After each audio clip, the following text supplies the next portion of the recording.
பொருட்கள் மற்றும் சேவை வரி நாடு முழுவதும் அமலாகி இருக்கக்கூடிய இந்த சூழ்நிலையில் சாமானிய மக்கள் தொடங்கி தொழிலதிபர்கள் வரை பல்வேறு தரப்பினருக்கும் பல்வேறு சந்தேகங்கள் இருக்கக்கூடிய சூழ்நிலையில் நான் முன்னே சொன்னது போன்ற உங்களுடைய சந்தேகங்கள் அனைத்திற்கும் மத்திய அரசின் சார்பிலிருந்து மத்திய வர்த்தகத்துறை அமைச்சர் திருமதி நிர்மலா சீதாராமன் நம்முடன் இணைந்திருக்கிறார். உங்களுடைய கேள்விகளை நீங்கள் அவர்களிடம் கேட்கலாம், சந்தேகங்களை கேட்கலாம். உங்களுடைய சந்தேகங்களுக்கு மத்திய அரசின் சார்பிலிருந்தே விளக்கம் வழங்குவதற்காக நம்முடன் சிறப்பு நேரலையில் இங்கு அவர் நம்முடன் இணைந்திருக்கிறார்.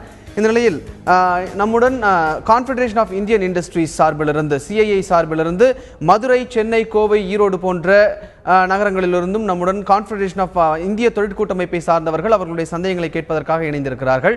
அவர்களையும் இந்த நிகழ்ச்சிக்கு சிறப்பு நேரலைக்கு வரவேற்கிறோம். மேடம் வணக்கம். முதல்ல இவங்க கிட்டெல்லாம் கேள்விகள் கேட்கறதுக்கு முன்னாடி என்னுடைய கேள்வி சாமானிய மக்களுடைய சார்பிலிருந்து ஒரு கேள்வி. பிரதமர் நரேந்திர மோடி அவர்கள் டிஜிட்டல் இந்தியா அப்படின்ற ஒரு விஷயத்தை கொண்டு வந்தாங்க. அண்ட் டிமானிட்டைசேஷனுக்கு அப்புறம் எல்லாரும் கார்டு பேமெண்ட்ஸுக்கு வாங்க அப்படிங்கிற மாதிரியான விஷயங்கள்லாம் சொன்னாங்க. அதில் நிறைய பேர் அதுக்கு மாறவும் ஆரம்பிச்சிட்டாங்க. இந்த சூழ்நிலையில் கிரெடிட் கார்டுடைய பில் இல்லை கார்டு பேமெண்ட்ஸ்க்கு பேங்கிங் டிரான்சாக்ஷன்ஸ்க்கு எல்லாத்துக்கும் 15% இப்போ 18% உயர்த்தப்பட்டிருக்கிறது. எல்லாரையும் ஆன்லைன் டிரான்சாக்ஷனுக்கு வாங்கன்னு சொல்கிறீங்க. அதே சமயம் இந்த ஜிஎஸ்டியில் இந்த டேக்ஸையும் இன்க்ரீஸ் பண்ணிட்டீங்க. 18% பதிலாக நீங்கள் டிஜிட்டல் இந்தியா ஊக்குவிக்கிறீங்க அப்படிங்கிற பட்சத்தில் 18%லேருந்து 12% மாறி இருக்க வேண்டும். நியாயமான கேள்விதான். அதுக்கு என்ன காரணம் ஜிஎஸ்டி கவுன்சில் இப்படி டிசைட் பண்ணாங்கன்றது எனக்கு விவரம் தெரியாது. ஆனால் ஒன்று, நம்ம நாட்டில் கேஷ்லேருந்து நம்ம ஒரு டிஜிட்டல் பேமெண்ட் மோடுக்கு போனோங்கிற விருப்பம் நம்ம எல்லாருக்கும் இருக்குது. அதனால் அரசுக்கு மாத்திரம் ஆதாயம் சொல்கிறதுக்கு இல்லை. 86% வரைக்கும் நம்ம நாட்டில் இன்ஃபார்மல் எக்கானமியாக இருந்திருக்கிறோம். அதனால் என்ன ஆகிடுதுன்னா, நம்ம டிரான்சாக்ஷன்ஸ் எதுவுமே ஏதோ ஒரு இன்ஸ்டிடியூஷன் கீழே வரணும், இல்லை கேப்சர் ஆகணும். அதுக்கு வரி கட்டுறமோ வரி கட்டலையோ அது ஒரு இன்ஸ்டிடியூஷனல் மெக்கானிசமில் அது கேப்சர் ஆகணும். கேப்சர் ஆகாத பட்சத்தில் நீங்கள் கேஷ் கொடுத்துட்டே இருந்தீங்கன்னா நம்ம நாட்டோட டோட்டல் ஜிடிபி என்னன்னு புரியல. அதனால தான் இதுக்கு நம்ம டிஜிட்டல் மூவ் பண்ணுன்னு சொல்கிறோம். இதில் டிஜிட்டல் மூவ் பண்ணுற நேரத்தில் நம்ம எத்தனை தான் ஊக்குவிக்க வேணும் அப்படிங்கிற அந்த காரணத்துக்கோசரம் நம்ம இன்சென்டிவ் கொடுக்கணுமோ இல்லை வரியை குறைச்சி கொடுக்கணுமோ, இதெல்லாம் நல்ல ஒரு இண்டிகேஷன்ஸ் தான். ஆனால் இந்த ஒரு பர்டிகுலர் விஷயத்தில் இதுக்கு ஜாஸ்தியாக போட்டாங்கன்றது I have to find out from the council. But ஊக்குவிப்பு மாத்திரம் ஒரு காரணமாக இல்லாமல் நீங்கள் பொதுப்படையை பார்த்தீங்கன்னா நம்ம நாட்டில் நம்ம இவ்வளோ டேக்ஸ் இவ்வளவு பணப்புழக்கத்தை வச்சுக்கிட்டு நாடும் முன்னேறணும் அப்படின்னு நம்ம ஒவ்வொருத்தரும் நினச்சிக்கிட்டே இருந்து ஒவ்வொரு ஸ்டெப்புக்கும் கூட நம்ம ஊக்குவிப்பு இல்லாமல் நம்ம பண்ண மாட்டோம்னு சொன்னால் நாட்டு நலனும் ஒரு ஊக்குவிப்பு தான். அதையும் யோசிக்கணும். ரைட். நாட்டு நடனும் ஊக்குவிக்கக்கூடிய ஒரு விஷயம் தான். அப்படின்னாலும் இப்போ மக்களை இதுக்குள்ளே கொண்டு வர்றதுக்கு ஃபர்ஸ்ட் ஸ்டெப் அப்படிங்கிறது 12% போயிருந்தால் அதிகமாக இருக்குமா, 18% அதிகமாக இருக்குமாங்கிற ஒரு கேள்வி இருக்கு. இல்லை, அது கேள்வி இருக்கலாம். ஆனால் எல்லாத்தையும் நம்ம அரசு ஊக்குவிப்பு கொடுத்தாதான் நாங்கள் பண்ணுவோங்கிற நிலையில் இருந்தோம்னா இருக்கலாம், நம்ம இப்படியே இருந்துட்டு இருக்கலாம். ஆனால் 86% வரைக்கும் நம்ம அரசில் இருக்கக்கூடிய ஒரு விதமான இன்ஸ்டிடியூஷன்லையும் நம்ம ஒரு லிங்க் இல்லாமல் பணப்புழக்கத்திலே நாங்கள் நடத்திட்டு இருப்போம். எங்களை மாற்ற சொல்லாதீங்கன்னு சொல்லவும் இல்லை மேம். இதில் கேள்வி என்னன்னா, அங்கே 12% ஒரு வரி விதிப்பு இல்லைன்னு வைங்களேன், இந்த கேள்வியே வந்திருக்காது. இல்லை, இருக்குன்றதால கொடுத்தா ஆகணும், கொடுத்தாதான் நாங்கள் பண்ணுவோம்னு சொல்கிறதும் ஒரு நியாயமான வாக்கு இல்லை. Right ma'am. ஸோ இந்த நிலையில் மதுரையிலிருந்து கான்ஃபெடரேஷன் ஆஃப் இந்தியன் இண்டஸ்ட்ரீஸ் இந்திய தொழிற்கூட்டமைப்பை சார்ந்தவர்கள் அவர்கள் தொழில் சார்ந்த விஷயங்கள் அவர்களுக்கு இருக்கக்கூடிய சந்தேகங்கள் என்ன கேட்கலாம்.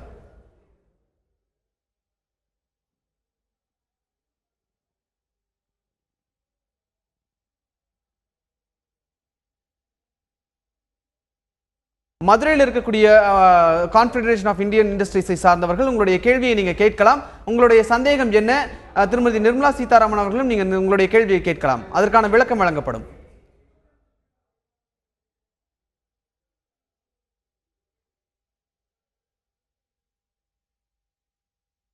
அங்கே மதுரையில் இருக்கக்கூடிய ஒரு சில டெக்னிக்கல் ப்ராப்ளம் மூலமாக நம்ம அடுத்ததாக சென்னையில் இருக்கக்கூடிய கான்ஃபெடரேஷன் ஆஃப் இந்தியன் இண்டஸ்ட்ரீஸ் தொழிற்கூட்டமைப்பை சார்ந்தவர்கள் அவர்களுக்கு இருக்கக்கூடிய சந்தேகங்கள் என்ன கேட்கலாம். சென்னையில் இருக்கக்கூடிய உங்களுடைய சந்தேகம் என்ன நீங்க கேட்கலாம். மத்திய வர்த்தகத்துறை அமைச்சர் நிர்மலா சீதாராமன் அவர்கள் பதிலளிப்பார்கள்.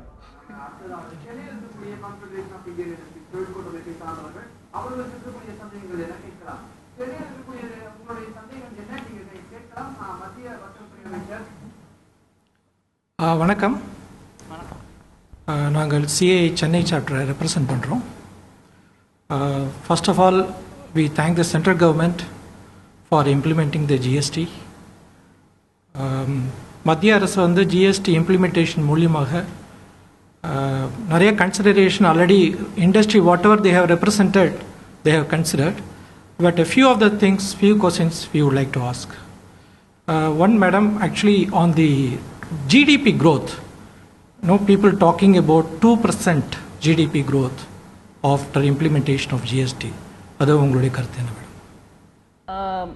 செகண்ட் கொஸ்டின் வந்து இப்போ இண்டஸ்ட்ரி பார்த்தீங்கன்னாக்க ஆக்சுவலி இன்வெர்டட் டியூட்டி ஸ்ட்ரக்சர் இன்னும் கண்டினியூ ஆகுது ஆஃப்டர் ஜிஎஸ்டி இம்ப்ளிமெண்டேஷன் ஆல்சோ.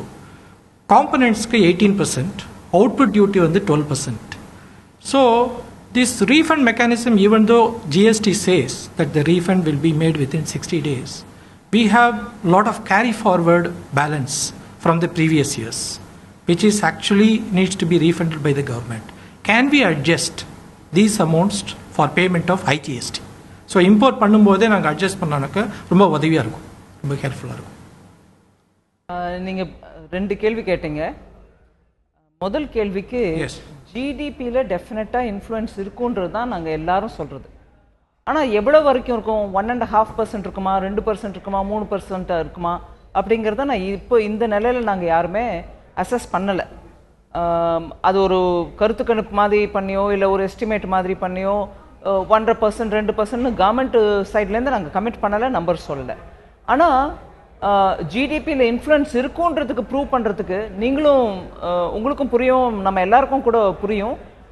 நீங்கள் இப்போ ஒரு 10 பேர் மேலே எக்ஸைஸ் டியூட்டி போட்டு வியாபாரியோ மேனுஃபேக்சரரோ அவங்க மூலமாக வரக்கூடிய excise revenue, indirect tax revenue வச்சுட்டு ரெவென்யூ கால்குலேஷன் பண்ணிட்டு இருக்கும்போது இப்போ அதே நெட் வைடாகி 10 பேர் இருக்கக்கூடிய நிலையில் ஒரு 100 பேர் 150 பேர் சேர்ந்தாங்கன்னா நேச்சுரலி கவர்மெண்ட் இன்கம் பெருகும். ஒன்று. ரெண்டாவது, வர்த்தகத்தில் டிரான்சாக்ஷன்ஸ் கிவ் அண்ட் டேக் இருக்கும்போது அதையும் நம்ம கேப்சர் பண்ணோம்னா அந்த கேப்சர் பண்ணுற டேட்டாவை வச்சு தான் நம்ம ஜிடிபி கால்குலேஷன் பண்ண போகிறோம்.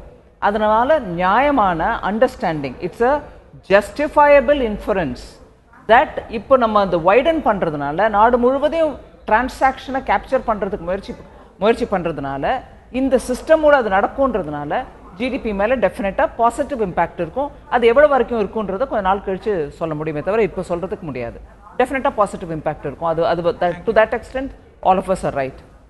செகண்ட், நீங்கள் சொல்கிறது, நீங்கள் அதை பற்றி வர்ணிக்கும் போது சொன்னீங்க நாங்கள் முன்னாடி பே பண்ணிவிட்டு 60 டேஸ்க்கு எங்களுக்கு ரீஃபண்ட் கொடுக்குறீங்க. 60 டேஸ் இல்லைங்க, within 10 days you get 90% of what you pay as advance. முதல்ல நீங்கள் பே பண்ணிவிட்டு வாங்கிக்கங்க அப்படின்னு நாங்கள் சொல்லும்போது 90% is given back to you in 10 days and after that 6% இன்ட்ரெஸ்டோடு நாங்கள் திருப்பி கொடுக்குறோம் மீதியே அப்படிங்கிற மாதிரி கமிட் பண்ணியிருக்காங்க. ஆனால் நீங்கள் சொல்கிற பாயிண்ட்டை நாங்கள் இப்போ கூட ஜிஎஸ்டி கவுன்சிலுக்கு எடுத்துரைக்கிறதுக்கு பார்க்குறோம். அதாவது மணி பர்டிகுலர்லி ஸ்மால் பிஸ்னஸ்க்கு நீங்கள் முன்னே பே பண்ணிவிட்டு அதுக்கப்புறம் நீங்கள் ரீஃபண்டாக எடுத்துக்கோங்க அப்படின்னு சொல்கிறது for a lot of things which இந்த current regime, earlier regime exempted பண்ணியிருந்தது கூட நீங்கள் இப்போ கொடுத்துட்டு எடுத்துக்கங்கன்னு சொல்கிறதில்ல. சின்ன தொழிலாளிகளுக்கு ஆர் உற்பத்தியாளர்களுக்கு வர்த்தகத்தில் இருக்கக்கூடியவங்களுக்கு மணி லாக்அப் ஆகிடும்ன்ற அந்த ஆர்குமெண்ட் நம்ம எல்லாரும் ஒத்துக்கிறோம். அதனால் ஜிஎஸ்டியில் நாங்கள் கவுன்சிலில் போய் சொல்லவும் முயற்சிக்கிறோம். நாங்கள் நிறைய பேருக்கு சொல்லிட்டு தான் இருக்கோம். அது ஒரு ஃபார்முலேஷன் ஒன்று ஏதாவது பண்ணி கொடுக்கலாமா, எலக்ட்ரானிக்கலி பெய்டு மணி அப்படிங்கிற மாதிரி ஏதாவது ஒரு ஸ்ட்ராட்டஜி எடுத்துகிட்டு வரலாமான்னு ஒர்க் அவுட் பண்ணிகிட்ருக்கோம். அதுக்கு இப்போ வரைக்கும் முடிவு கொடுக்கலாமுங்க. ஒரு தரம் GST council next time meet பண்ணும்போது இதை எடுத்து நாங்கள் சொல்லலான்னு இருக்கிறோம். Ma'am, if I'm not wrong, நீங்கள் சொன்ன அந்த 10 days ரீஃபண்ட் அப்படிங்கிறது வந்து இட் இஸ் ஒன்லி ஃபார் எக்ஸ்போர்ட்டர்ஸ்ன்னு நினைக்கிறேன். That's right. அவங்க எக்ஸ்போர்ட்டை பற்றி தான் கேட்டாங்க. Right right. ஏன்னா அது மேனுஃபேக்சரர்ஸ்க்கு அந்த இது வராது, அவங்களுக்கு வந்து அந்த 60 daysக்கானது அப்படியே இருக்கும். If it is only for exporters it is 10 days அந்த ரீஃபண்ட் இருக்கும். அவங்க எக்ஸ்போர்ட் பற்றி தான் கேட்ட மாதிரி இருந்துச்சு, அதனால நான் சொன்னேன். மீதி பேருக்கு 60 days தான். Fine, okay. இந்த நிலையில் கோவையிலிருந்து கான்ஃபெடரேஷன் ஆஃப் இந்தியன் இண்டஸ்ட்ரீஸ், இந்திய தொழிற்கூட்டமைப்பை சார்ந்தவர்கள், அவர்களுடைய சந்தேகங்கள் என்ன கேட்கலாம், உங்களுடைய கேள்விகளை நீங்கள் கேட்கலாம் Kovai அரங்கத்திலிருந்து. At the outset, Madam, we would like to congratulate the government for having undertaken this singular tax reform on indirect taxation. We would like to thank the government for having done so. There have been some issues with regards to the number of people who have been registered. This is a serious concern as far as the Coimbatore industrial people are concerned. and also there is also concerns in the dispute resolution mechanism. Just before you came on live in this TV, the State Finance Minister, Mr. Jayakumar, made a statement that the council is going to meet in the first Saturday of every month, as per the Finance Minister's directive, to sit and basically deliberate on the issues which are basically happening as the GST is being used. Can you please throw some light on this to all of us here at Coimbatore? மந்திரி ஜெயக்குமார் அவர்கள் சொன்னது சரிதான். First Saturday ஒவ்வொரு மாதமும் முதல் சனிக்கிழமை அன்னைக்கு GST council meet ஆகி இப்போ ரோல் அவுட் ஆயிடுச்சு ஜிஎஸ்டி. அதில் இப்போது அது உபயோகத்தில் இருக்கக்கூடிய இந்த தருணத்தில் நம்மளுக்கு வரக்கூடிய டிஃபிகல்ட்டிஸ் என்னன்றதை பற்றி டிஸ்கஸ் பண்ணணும். அதை டிஸ்கஸ் பண்ணுறதுக்கு தேவையான ஒரு சர்டன் டேட், அதாவது இப்போ இருக்குமா அப்போ இருக்குமான்னு சந்தேகத்துக்கு இடம் இல்லாமல் ஒரே டிசைடடாக ஒரு தினம் ஒதுக்கினா நல்லதுன்றதுனால ஃபர்ஸ்ட் சாட்டர்டேன்னு டிசைட் பண்ணிருக்காங்க. ஒவ்வொரு மாதமும் அடுத்து வரக்கூடிய சில மாதங்களுக்கு they will be meeting every first Saturday. அது கரெக்டு தான். அதே மாதிரி இப்போது இருக்கக்கூடிய சின்ன பெரிய இடைஞ்சல் ஆர் ப்ராப்ளம்ஸ் அது எல்லாத்தையும் டிஸ்கஸ் அப்போ பண்ணுவாங்க. அதோடு இல்லாமல் சில மிஞ்சி இருக்கக்கூடிய ரிக்வெஸ்ட், எங்களுக்கு ரொம்ப ஹையர் ரேட்டு போட்டுட்டிங்களே இது மாற்ற முடியுமா அப்படின்னு கேட்குறதுக்கெல்லாம் கூட அப்போது கவுன்சில் விரும்பினால் அதை பற்றி சர்ச்சைக்கு எடுத்துக்குவாங்க, அதை பற்றி டிஸ்கஸும் பண்ணுவாங்கன்றது தான் ப்ரெசன்ட் டே அண்டர்ஸ்டாண்டிங். இப்போ வரைக்கும் எங்களுக்கு தெரிஞ்ச செய்தி. நீங்கள் சொல்கிறது கரெக்டு தான். ஸோ இப்படி மாதம் வந்து ஜிஎஸ்டி கவுன்சில் நடக்குது அப்படிங்கிறப்போ வரி விகிதங்கள் இன்னும் மாறுவதற்கான வாய்ப்புகள் இருக்கா? பெருவாரியா வரி விகிதங்கள் ஆல்ரெடி ஃபிக்ஸ் ஆயிடுச்சு. சில ஏரியாவில் சில செக்டர்ஸில் இருக்கக்கூடிய நியாயமான கோரிக்கைகளை அவர்கள் மறுபரிசீலனை பண்ணுறதுக்கும் ஒரு வாய்ப்பு இருக்குது. ஸோ அப்போ இன்னும் பொருட்கள் மீது இருக்கக்கூடிய இந்த வரிகள் வந்து மாறுவதற்கான வாய்ப்புகள் இருக்குன்னு எடுத்துக்கலாம். எல்லாம் அக்ராஸ் த போர்டு இருக்குன்னு நான் சொல்ல மாட்டேன். சில பெருவாரியாக எல்லாம் ஃபிக்ஸ் ஆகிடுச்சு, அதை மாற்றுறதுக்கான சான்ஸ் இல்லை. ஆனால் சில செக்டர்ஸில் நேற்று பார்த்தீங்கன்னா டிராக்டர்ஸ் பற்றியும் ஃபர்டிலைசர்ஸ் பற்றியும் நேற்றுக்கு லாஸ்ட் மீட்டிங்காக இருந்தாலும் லான்ச்சிங்க்கு முன்னாடி அது ஒரு டிசிஷன் எடுத்தாங்க. அந்த மாதிரி ஏதாவது ஒரு செக்டரில் ரொம்பவே தீவிரமாக மக்களுக்கு ஒரு அபிப்பிராயம் இருந்தால் அதை மறுபரிசீலனை பண்ணுவாங்க. ஓகே மேடம், இப்போது மதுரையிலிருந்து இந்திய தொழில் கூட்டமைப்பை சார்ந்தவர்கள் அவர்களுக்கு இருக்கக்கூடிய கேள்விகள் என்ன? நீங்கள் உங்களுடைய கேள்விகளை கேட்கலாம். I am coming from CA chapter Madurai. நான் ஐடிஎஸ் செக்டர்லேருந்து வந்திருக்கேன். ஸோ ஐடிஎஸ் செக்டார் பொறுத்த வரைக்கும் சர்வீஸ் டேக்ஸை வரும்போது கன்சூமர்லேருந்து கலெக்ட் பண்ணி நாங்கள் பண்ணணும். இப்போ 15% 18% ரைஸ் ஆகும்போது it's Burton to the customer சைடில் இருக்கும்போது அது ரீட்டைன் பண்ணும்போது எங்களுக்கு அவங்களுக்கு அவ்வளோ தூரத்துக்கு அவேர்னஸ் இன்னும் போய் சேரலை. So what you mean, what you answer for this question? அதாவது நீங்கள் கேள்வி கேட்குறது என்னென்னா 15 இருந்தது 18 ஆயிடுச்சு, அதுக்கு என்ன சொல்கிறீங்கன்னு.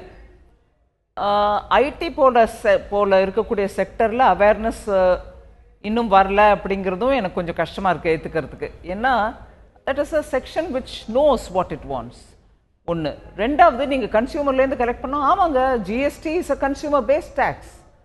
நுகர்வோர் மேலே தான் வருது அந்த டேக்ஸ். அதனால தான் அந்த செயினை கண்டினியூஸாக மெயின்டைன் பண்ணால் நீங்கள் வாங்கின பொருளுக்கு இருக்கக்கூடிய வரியையும் கழிச்சுக்கிட்டு மீதியை தான் நீங்கள் அடுத்த கஸ்டமர்கிட்ட நீங்கள் கொடுக்க போகிறீங்க. அதனால தான் ஒவ்வொரு மாதமும் நீங்கள் ஒரு பர்டிகுலர் டேட்டுக்குள்ளே என்ட்ரி போடுங்கன்னு நாங்கள் சொல்கிறது கூட அது கூட ஒரு கன்ஃபியூஷன் அண்ட் ஒரு கொஸ்டின் ஆயிடுச்சு. ஏங்க நாங்கள் ஒவ்வொரு மாதம் என்ட்ரி பண்ணோம், லாஸ்ட்டில் பண்ணலாம்ல அப்படிங்கிறாங்க. எதுக்கு ஒவ்வொரு மாதமும் என்ட்ரி பண்ணுறோன்னா, நீங்கள் வாங்கின பொருட்களுக்கு இல்லை சேவைகளுக்கு நீங்கள் வரி கொடுத்து வாங்கியிருக்கீங்கன்றதுனால அந்த வரியை கழிச்சுக்கிட்டு மீதியே அடுத்த நுகர்வோருக்கு பாஸ் பண்ணோன்றதுனால தான் அது போட்டோம். அந்த செயினில் நீங்கள் பார்த்தீங்கன்னா 18 நீங்கள் எவ்வளோ ஆஃப்செட் பண்ண போகிறீங்கன்றது கூட எனக்கு நீங்கள் விவரமாக சொன்னீங்கன்னா நல்லாயிருக்கும். நீங்கள் சொல்கிறது உங்களோட அவுட்புட், நீங்கள் லாஸ்ட்டாக கொடுக்கக்கூடிய கன்சியூமருக்கு என்ன விலை கொடுப்பீங்களோ அதில் 18% சொல்கிறீங்க. அதில் எத்தனை நீங்கள் ஆஃப்செட் பண்ண போகிறீங்கன்றதையும் எடுத்து சொன்னால் உங்களுடைய நுகர்வோருக்கும் மகிழ்ச்சியாக இருக்கும். அது ஒரு விஷயம். ரெண்டாவது, பொதுப்படையாக ஜிஎஸ்டி குட்ஸ் அண்ட் சர்வீசஸ் ரெண்டுத்தையும் வேறு விதமாக ட்ரீட் பண்ணுறதில்ல. அதாவது சர்வீஸ் டேக்ஸ் அண்ட் குட்ஸ் டேக்ஸை ஒரே விதமாக தான் ட்ரீட் பண்ணுது. There is no difference of handling between goods and service tax. So அதனால நீங்கள் சர்வீஸ் செக்டரில் இருக்கிறதுனால ஒரு விதமாக வேறு விதமாக ட்ரீட்மெண்ட் இருக்குமான்னா இல்லை. மேம் இப்போ நீங்கள் வந்து கன்சியூமர் பேஸ்டான டேக்ஸ் அப்படின்னு நீங்கள் சொன்னீங்க. அப்போ எனக்கு இந்த கேள்வி என்னென்னா, மத்திய அரசு சொல்லியிருந்தது முதலீடுகளை ஈர்க்கும் பொழுது அது வந்து மாநிலங்களுக்கிடையே ஒரு போட்டி இருக்கணும். நீங்கள் தான் ஒரு கம்பெனி வருதுன்னா எங்கள் மாநிலத்துக்கு வாங்கன்னு நாங்கள் என்னென்ன சலுகைகளும் செஞ்சு கொடுக்கணுமோ அதை நீங்கள் செஞ்சு கொடுத்து மாநிலங்களுக்கிடையே போட்டி இருக்கணும் அப்படின்னாங்க. இப்போ GST is consumer based tax அப்படிங்கிற பொழுது மேனுஃபேக்சரிங் ஸ்டேட்டுக்கான வேல்யூவே போயிடுச்சு. அப்போது இன்வெஸ்ட்மெண்ட் எப்படி வரும், தொழில்துறை எப்படி வளரும்? இல்லைங்க, இதில் ரெண்டு விஷயம். இது இன்ட்ரடியூஸ் பண்ணுற இந்த தருணத்தில் மேனுஃபேக்சரிங் ஸ்டேட்டுக்கு மீதி எல்லா ஸ்டேட்டுக்கும் தன்னுடைய வருவாயில் குறைச்சலாக இருக்குமோன்ற அந்த வரி இருக்கும்போது காம்பன்சேஷன் எல்லாருக்கும் பொதுப்படியாக கொடுக்கறது ஒன்று. ரெண்டாவது, மேனுஃபேக்சரிங் ஸ்டேட்டாக இருக்கக்கூடிய மேனுஃபேக்சரிங் ஸ்டேட்ஸ், உற்பத்தியை பேசிக்காக கொண்ட ஸ்டேட்ஸுக்கு எங்களுக்கு அடிஷ்னலாக பாதிப்பு ஏற்படுமோ அப்படிங்கிற அந்த விவாதத்துக்கு வந்த போது மேனுஃபேக்சரிங் ஸ்டேட்டுக்கு அடிஷ்னலாக கூட காம்பன்சேஷன் கொடுக்குறோம். அது ஒன்று. காம்பன்சேஷன் அடிஷ்னலாக கொடுக்கறதுனால centre is taking care of manufacturing state in addition to the other which is given to all states. அது வெளிப்படையாக தெரிஞ்சிருது. ஆனால் இந்த சந்தர்ப்பத்தில் நம்ம ஸ்டேட்ஸுக்கு நடுவில் ஹெல்தி காம்படிஷன் இருக்கணும். நீங்கள் இப்போது மேனுஃபேக்சரிங் ஸ்டேட்டுக்கு மேலே இது இப்படி பண்ணுறதுனால அவங்களுக்கு நெகட்டிவ் ஆகிடுமே, இன்சென்டிவ் எப்படி இருக்கும், ஸ்டேட்டுக்கு எப்படி இன்வெஸ்ட்மெண்ட்டுக்கு வருவாங்கன்னு கேட்டிங்கன்னா, இன்வெஸ்ட் பண்ணுறவர்கள் இதை பார்த்துட்டு வரதில்லை. இன்ஃபேக்ட் நீங்கள் பார்த்தீங்கன்னா ஜிஎஸ்டியை வரவேற்கிறவங்க இன்வெஸ்டர்ஸ் தான் ஃபஸ்ட்டு. ஏன்னா நாடு முழுவதும் ஒரே டேக்ஸ் இருந்துருச்சுன்னா அவங்க எங்கே போய் அவங்க இன்வெஸ்ட் பண்ணோன்றது இந்த டேக்ஸ் சம்மந்தப்பட்ட விஷயத்தை மனசில் வச்சுட்டு பண்ணாமல் அந்த ஸ்டேட்டில் வேறு விதமான என்னோட ரா மெட்டீரியல் அங்கே இருக்குதா, உற்பத்திக்கு அனுகூலமாக இதர ஃபெசிலிட்டிஸ் கொடுக்குறாங்களா, அங்கே ரோட்ஸ் நல்லா போட்டிருக்காங்களா, பக்கத்தில் எனக்கு போர்ட் இருக்கா, அங்கே இருக்கக்கூடிய கவர்மெண்ட் நல்லபடியாக இன்வெஸ்டர்ஸ்க்கு ஃபேவரபுளாக இருக்காங்களா அப்படின்னு இதெல்லாம் பார்ப்பாங்களே தவிர வரி சலுகைகள் மாற்றுமே இன்வெஸ்ட்மெண்ட்டுக்கு ஒரு சாதனம்னா இல்லைங்க. Right ma'am. ஸோ இந்த நிலையில் ஈரோட்டிலிருந்து இந்திய தொழில் கூட்டமைப்பை சார்ந்தவர்கள் நம்முடன் நேரலையில் இணைந்திருக்கிறார்கள். அவர்கள் அங்கே ஈரோடு மாவட்டத்தை சார்ந்தவர்களது அங்கே இருக்கக்கூடிய அவர்களுடைய கேள்விகள் என்ன, நீங்கள் உங்களுடைய கேள்விகள் கேட்கலாம் ஈரோடு பகுதிகளிலிருந்து. ஹலோ, ஈரோடுலேருந்துங்க சின்னசாமி பேசுகிறேங்க. ஈரோடு சிஐ சாப்டனுடைய தலைவர். முதல்ல ஜிஎஸ்டிக்கு நாங்கள் எங்களுடைய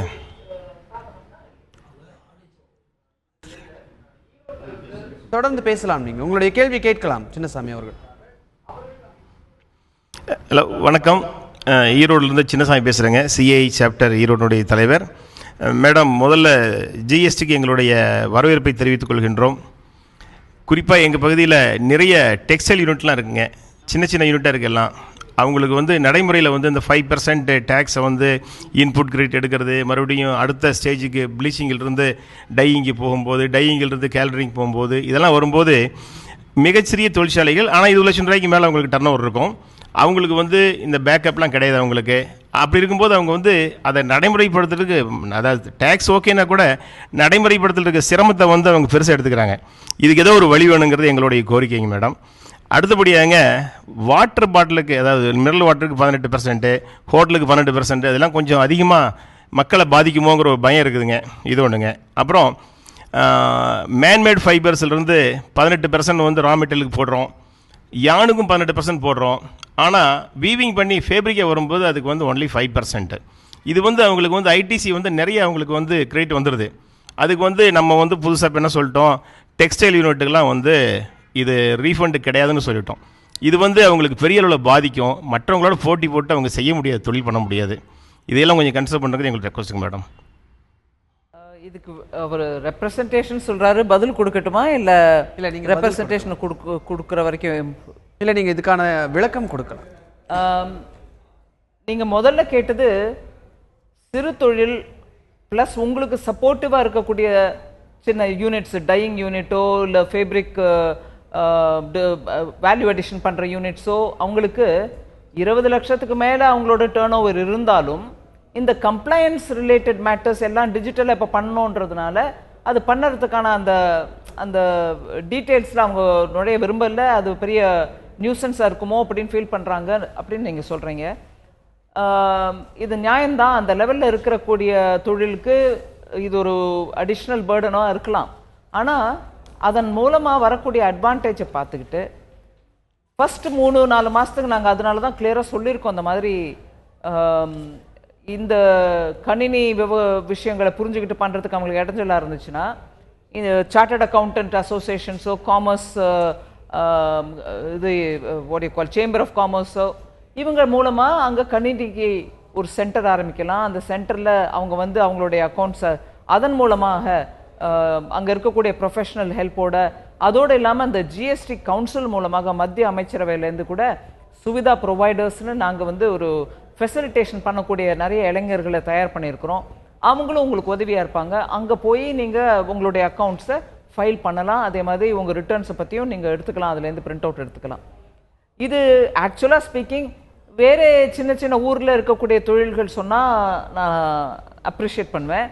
ஆனால் ஈரோடு, கரூர், கோயம்புத்தூர், திருப்பூர் போன்ற இடங்களில் நீங்கள் மின்சாரம் இல்லாத காலத்தில் உங்கள் தொழில் இடைஞ்சல் இல்லாமல் நடக்கணுன்றதுனால மின்சாரமே உற்பத்தி பண்ணி ஒருத்தருக்கு ஒருத்தர் உதவி பண்ணிக்கிட்ட ஈரோடும் கரூரும் கணினி விஷயத்தில் நீங்கள் சொன்னீங்கன்னா எனக்கு கொஞ்சம் அது ஐம் a bit surprised. அந்த உதவி, அந்த ஃபெசிலிட்டேஷன் நீங்களே உங்களுக்கு ஒருத்தருக்கு ஒருத்தர் கொடுத்துக்கலாம். அப்படி இல்லாத பட்சத்தில் கவர்மெண்ட் அதுக்கான ஏற்பாடும் பண்ணியிருக்கு. காமன் சர்வீஸ் சென்டர்னு எல்லா இடத்துலையும் ஆரம்பிச்சிருக்கோம். அங்கே போய் அந்த சிறு தொழில் நடத்துகிறவங்க 20 லட்சத்துக்கு மேலே இருந்தாலும் டர்ன் ஓவர் அங்கே போய் அவங்களோட அக்கௌண்ட்ஸை ஃபைல் பண்ணிக்கலாம். வேணும்னா ட்ரைனிங் கூட அடையலாம். Right madam. இப்போ நம்ம தந்தி டிவியில இருந்து இல்லைங்க, இன்னொரு ஒரு விஷயம் அவங்க கேட்டாங்க. ஈரோடு தானே? எஸ், ஈரோடு. குடி தண்ணியை பற்றி நீங்கள் கேட்டீங்க. இப்போ போட்டிருக்கிற வரி எதுக்குங்க? நம்ம புரிஞ்சுக்கணும் இதை. குடி தண்ணியை நீங்கள் போய் உங்கள் வீட்டில் குடத்தை வச்சு தண்ணி எடுத்துகிட்டு வந்தீங்கன்னா ப்ராப்ளம் இல்லை.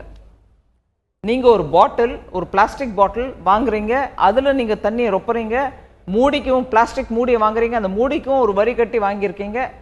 அந்த டேக்ஸ் எல்லாம் யார் பேர் பண்ணணும்? உங்களுக்கு வித்தவர் பேர் பண்ண மாட்டார், உங்ககிட்ட கொடுத்துட்டாரு. நீங்கள் அதை தண்ணி ரொப்பி வேல்யூ ஆட் பண்ணி விற்கிறீங்க. அப்போ அந்த டேக்ஸை நீங்கள் பாஸ் ஆன் பண்ணி தானே ஆகணும். தண்ணிக்கு டேக்ஸ் இல்லை, அது நீங்கள் வாங்குற பாட்டிலுக்கும் அதோட மூடிக்கும் அவங்க கொடுக்குற டேக்ஸ் அது. அதனால குடி தண்ணி டேக்ஸ் போட்டார் மோதின்னு சொல்ல வேண்டாம்.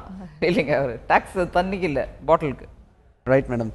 இப்போ இவங்க அதாவது மதுரை, சென்னை, கோவை இந்த மாதிரியான நகரங்கள்ல இருந்து அவங்களுக்கு இருக்கக்கூடிய சந்தேகங்கள்லாம் சொன்னாங்க. நீங்கள் அதுக்கான விளக்கங்கள் கொடுத்தீங்க. தொடர்ந்து திருச்சி மாதிரியான நகரங்கள்ல இருந்தும் இதே மாதிரி கான்ஃபெடரேஷன் ஆஃப் இந்தியன் இண்டஸ்ட்ரீஸ்லேருந்து நம்முடன் இணைய இருக்கிறார்கள் நேரலையில். தற்போது திருச்சியிலிருந்து அவர்களுடைய கேள்விகளை கேட்கலாம். பொருட்கள் மற்றும் சேவை குறித்து உங்களுடைய கேள்விகள் என்ன இருக்கிறது? திருச்சி அரங்கிலிருந்து நீங்கள் உங்களுடைய கேள்வியை கேட்கலாம்.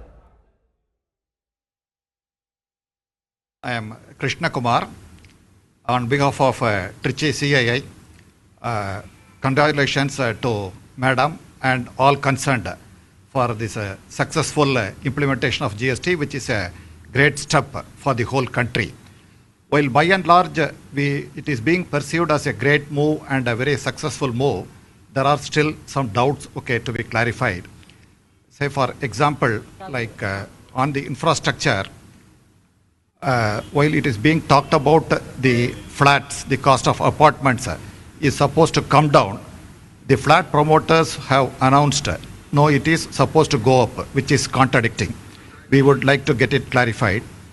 And இப்போ ஒரு சாமானியமான மனிதனை பார்த்தால் அவனுக்கு தேவை வந்து உண்ணுகிற உணவு, உடுக்கிற உடை, எடுக்கிற வீடு.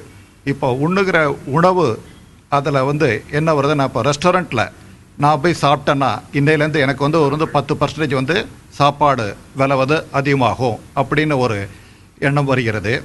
அதுமாதிரி வந்து உடுக்கிற உடையில் வந்து கட்டாயமாக வாங்குகிற பொருட்களை பொறுத்து வந்து விலை கம்மியாக ஆனாலும் ஒரு ட்ரேடரை பொறுத்த வரைக்கும் தான் வச்சுருக்க ஸ்டாக் நிறையா வச்சுருந்தாங்கன்னா அதனால் வந்து பாதிப்பு ஏற்படும். It will not be a level playing field. So இதுக்கு வந்து இன்னும் அவகாசம் கொடுத்திருக்கலாம் என்ற சந்தேகம் இருக்கிறது. இருக்கிற இடம், அதாவது வீடு, நான் ஏற்கனவே சொன்னதை போல் விலை குறையும் என்று சொல்லப்பட்ட நிலையில் இல்லை, கட்டாயமாக 5% வந்து விலை ஏறும் என்று சொல்லியிருப்பது ஒரு சந்தேகத்தை ஏற்படுத்துகிறது. இதில் உங்கள் விளக்கத்தை நாங்கள் கேட்க விரும்புகிறோம். நீங்கள் கேட்ட கேள்வி ரொம்பவே முக்கியமானது. ப்ளஸ் அதுக்கு அந்த 3 அம்சத்துக்கும் நான் பதில் கொடுத்தேன்னா ஒரு விதத்தில் நம்ம அந்த ஜிஎஸ்டிக்கு பின்னாடி இருக்கக்கூடிய கொள்கை என்னன்றதும் கூட விரிவாக புரிஞ்சிடும். நீங்கள் ரொம்ப நியாயமாக கேட்டீங்க, எங்கள் உண்ற உணவும் உடுக்கிற உடையும் இருக்கிற வீடும் தானே முக்கியம் ஒரு மனிதனுக்கு. நீங்கள் அது மூணுத்தையுமே கொஞ்சம் ஜாஸ்தி பண்ணிட்ட மாதிரி தோணுதே எப்படிங்கிறீங்க. நீங்கள் உண்ற உணவு அப்படிங்கிற அந்த விஷயத்தை எடுத்தீங்கன்னா, முதல்ல ஹோட்டலில் போய் சாப்பிடக்கூடியவங்க யாருங்க? ஏழை பாமர மக்கள் இல்லை. ஸோ ஹோட்டலில் ரேஸ் பண்ணிட்டோம், அங்கேயுமே எப்படி ரேஸ் பண்ணியிருக்கோன்றதும் நம்ம பார்க்கணும். ரேஸ் பண்ணதுனால ஏழை மக்களுக்கு கஷ்டம் அப்படின்னா இல்லைங்க. ஆப்ஜெக்டிவ் என்ன? ஒரு பொருள் வாங்கி நான் வீட்டில் சாப்பிட்டு என் குடும்பத்தை நடத்த பார்க்கணுங்கிறவங்களுக்கு நாங்கள் இன்க்ரீஸ் பண்ணலை. நீங்கள் எந்த பொருள் ஆனாலும் பாருங்கள், ஒரு குடும்பத்தை நடத்த வேண்டிய அந்த அத்தியாவசியமான பொருள்களுக்கு வரி அதிகரிக்கவில்லை. ஒன்று. ஹோட்டலில் போய் நான் சாப்பிட்றேன் அப்படின்னா அது ரொம்ப ஏழையாக இருக்கக்கூடியோ இல்லை பிபிஎல் கீழே இருக்கிறவங்க, பாவர்ட்டி லைன் கீழே இருக்கிறவங்க ஹோட்டலுக்கு போகிறதில்ல. அதனால் ஒரு விதத்தில் நான் ப்ராடாக ஒரு பிரின்சிபல் சொல்கிறேன்.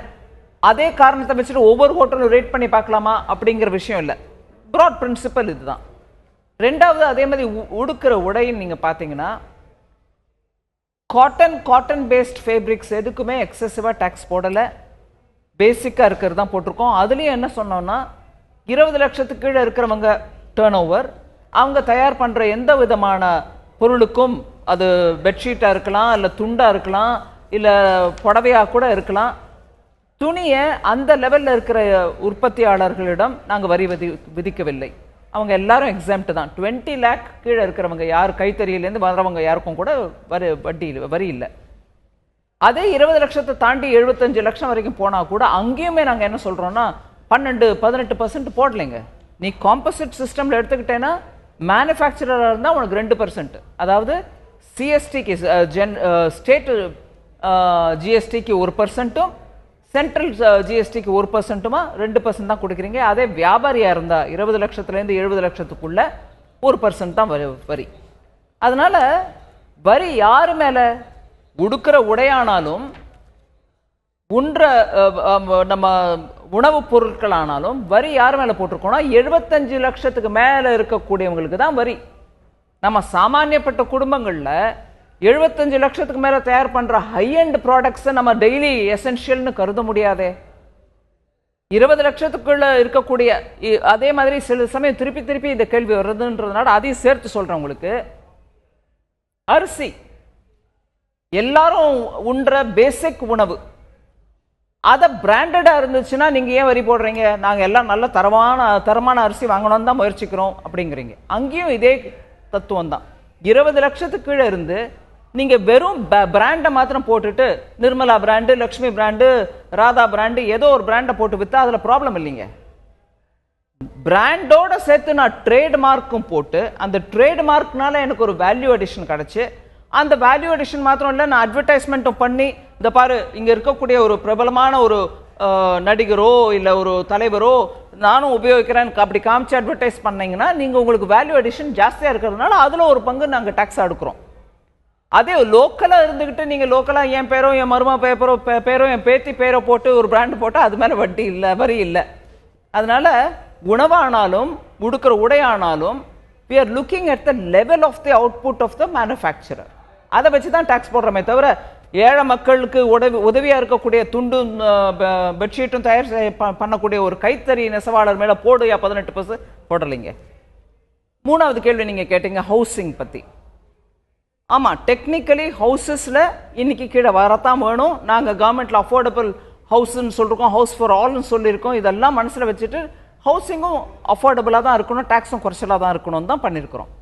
ஆனால் இதில் என்ன வருதுன்னா, அந்த பிஸ்னஸில் இருக்கக்கூடியவர்கள் எப்போலேருந்தோ நாங்கள் முதலீட்டை போட்டு கட்டி இன்னைக்கு அதாவது பொசஷனுக்கு ஒன்றும் கொடுக்கல, ஆனால் அது கம்ப்ளீஷன் ஸ்டேஜில் இருக்குன்னா அதுக்கு விலை ஏற்றுறாங்கன்னா we will have to find out under what. இதை நான் சொல்கிற அதே சமயம் இன்னொரு விளக்கம் கொடுக்க வேண்டும். நீங்கள் வேற ஏதோ ஒரு விஷயத்தில் நீங்கள் கேட்டீங்க, எக்ஸிஸ்டிங் ஸ்டாக் இருக்குதே நிறையா அப்படின்னு. அந்த ஸ்டாக்கை பற்றி நிறைய தரம் பதில் கொடுத்துருக்காங்க. ஒரு வருஷத்துக்கு வரைக்கும் இருக்கக்கூடிய, அதாவது இன்னிலேருந்து ஆரம்பித்து பின்ன போய் 12 மாதத்துக்கு இருக்கக்கூடிய ஸ்டாக்கை உங்களுக்கு you can automatically move, no problem சொல்லிட்டோம். ஆனால் ஒரு வருஷத்துக்கு மேலே இருக்கக்கூடிய ஸ்டாக்காக இருந்ததுன்னா உங்ககிட்ட கரெக்டான பில் இருந்து அதுக்கு பே பண்ண வேண்டிய டாக்ஸஸ்லாம் கட்டின பில்லை காமிச்சிங்கன்னா they will consider there is no issue on that. ஆனால் அதில் நீங்கள் ஒன்று மனசில் வச்சுக்கணும், செப்டம்பர் 2016, அதாவது டிமானிட்டைசேஷனுக்கு முன்னாடி நம்ம என்ன சொன்னோம், இன்கம் டிஸ்க்ளோஷர் ஸ்கீம் கொண்டு வந்தோம். அதை எடுத்துட்டு வந்த போது எல்லாம் உங்ககிட்ட இருக்கக்கூடிய வேல்யூபிள்ஸ், டாக்ஸ் கட்டாமல் இருக்கக்கூடிய வேல்யூபிள்ஸ் எதுவாக இருந்தாலும் டிஸ்க்ளோஸ் பண்ணுங்கன்னு சொன்னோம். அது சொத்து, வீடா இருந்தாலும் நிலமா இருந்தாலும் தங்கமா இருந்தாலும் இந்த மாதிரி பொருட்கள் ஆனாலும் விலை மதிப்புள்ள ஸ்டாக்கா இருந்தாலும் டிஸ்க்ளோஸ் பண்ணியிருக்கணும். பண்ணிட்டீங்க.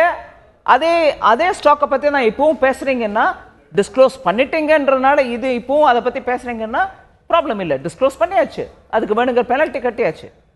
ஆனா பில்லும் இல்லாம அந்த டிஸ்க்ளோசர்லும் வராம 12 மாசத்துக்கும் மேற்பட்ட பழசான ஒரு ஸ்டாக்கா இருந்தா விளக்கம் கொடுக்க தான் வேணும். அதுக்கு இன்புட் டாக்ஸ் கிரெடிட் எடுக்க முடியாது. விளக்கம் கொடுத்து அது சார்ட் அவுட் பண்ற வரைக்கும் இன்புட் டாக்ஸ் கிரெடிட் எடுக்க முடியாது. வேற அதுவே 12 months ஸ்டாக்கா இருந்ததுன்னா அதுக்கான இன்புட் டாக்ஸ் கிரெடிட் நம்ம எடுத்துக்க முடியும். If it goes beyond 12%, I mean, you have to show the proper bills. Okay. And if there are no proper bills, and if it is part of what you have not disclosed under income disclosure scheme, then of course அதுல காட்டாம இருந்திருந்தோம் அப்படின்னா நம்ம அதுக்கான ITC நம்ம எடுக்க முடியாது அப்படிங்கிறது. Okay ma'am, ஒரு காலர் வந்திருக்காங்க கிருஷ்ணகிரியில இருந்து மகேந்திரன், உங்களுடைய கேள்விகளை நீங்க கேட்கலாம், மேடம் உங்களுக்கு விளக்கம் கொடுப்பாங்க. Okay ma'am. ஹலோ, சொல்லுங்க மகேந்திரன், உங்களுடைய கேள்வி என்ன? ஹலோ மேடம், இப்போ ஒவ்வொரு பொருளுக்கும் வந்து ஜிஎஸ்டியில் வந்து வரி வந்து இந்த பொருளுக்கு இவ்வளவு தான் வந்து சொல்லியிருக்கீங்க. தொடர்ந்து பேசுங்க மகேந்திரன்.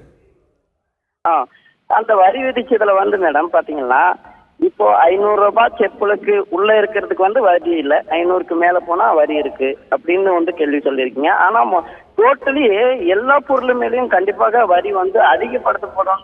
லோக்கல்ல இருக்கிற வியாபாரிகளும் சரி இல்ல கம்பெனியும் சரி வந்து இதுல வரி வந்து எது மேல ஏற்றிருக்காங்க எது மேல ஏத்தலைன்றது வந்து சாமானிய மக்களுக்கு கண்டிப்பா தெரியாது.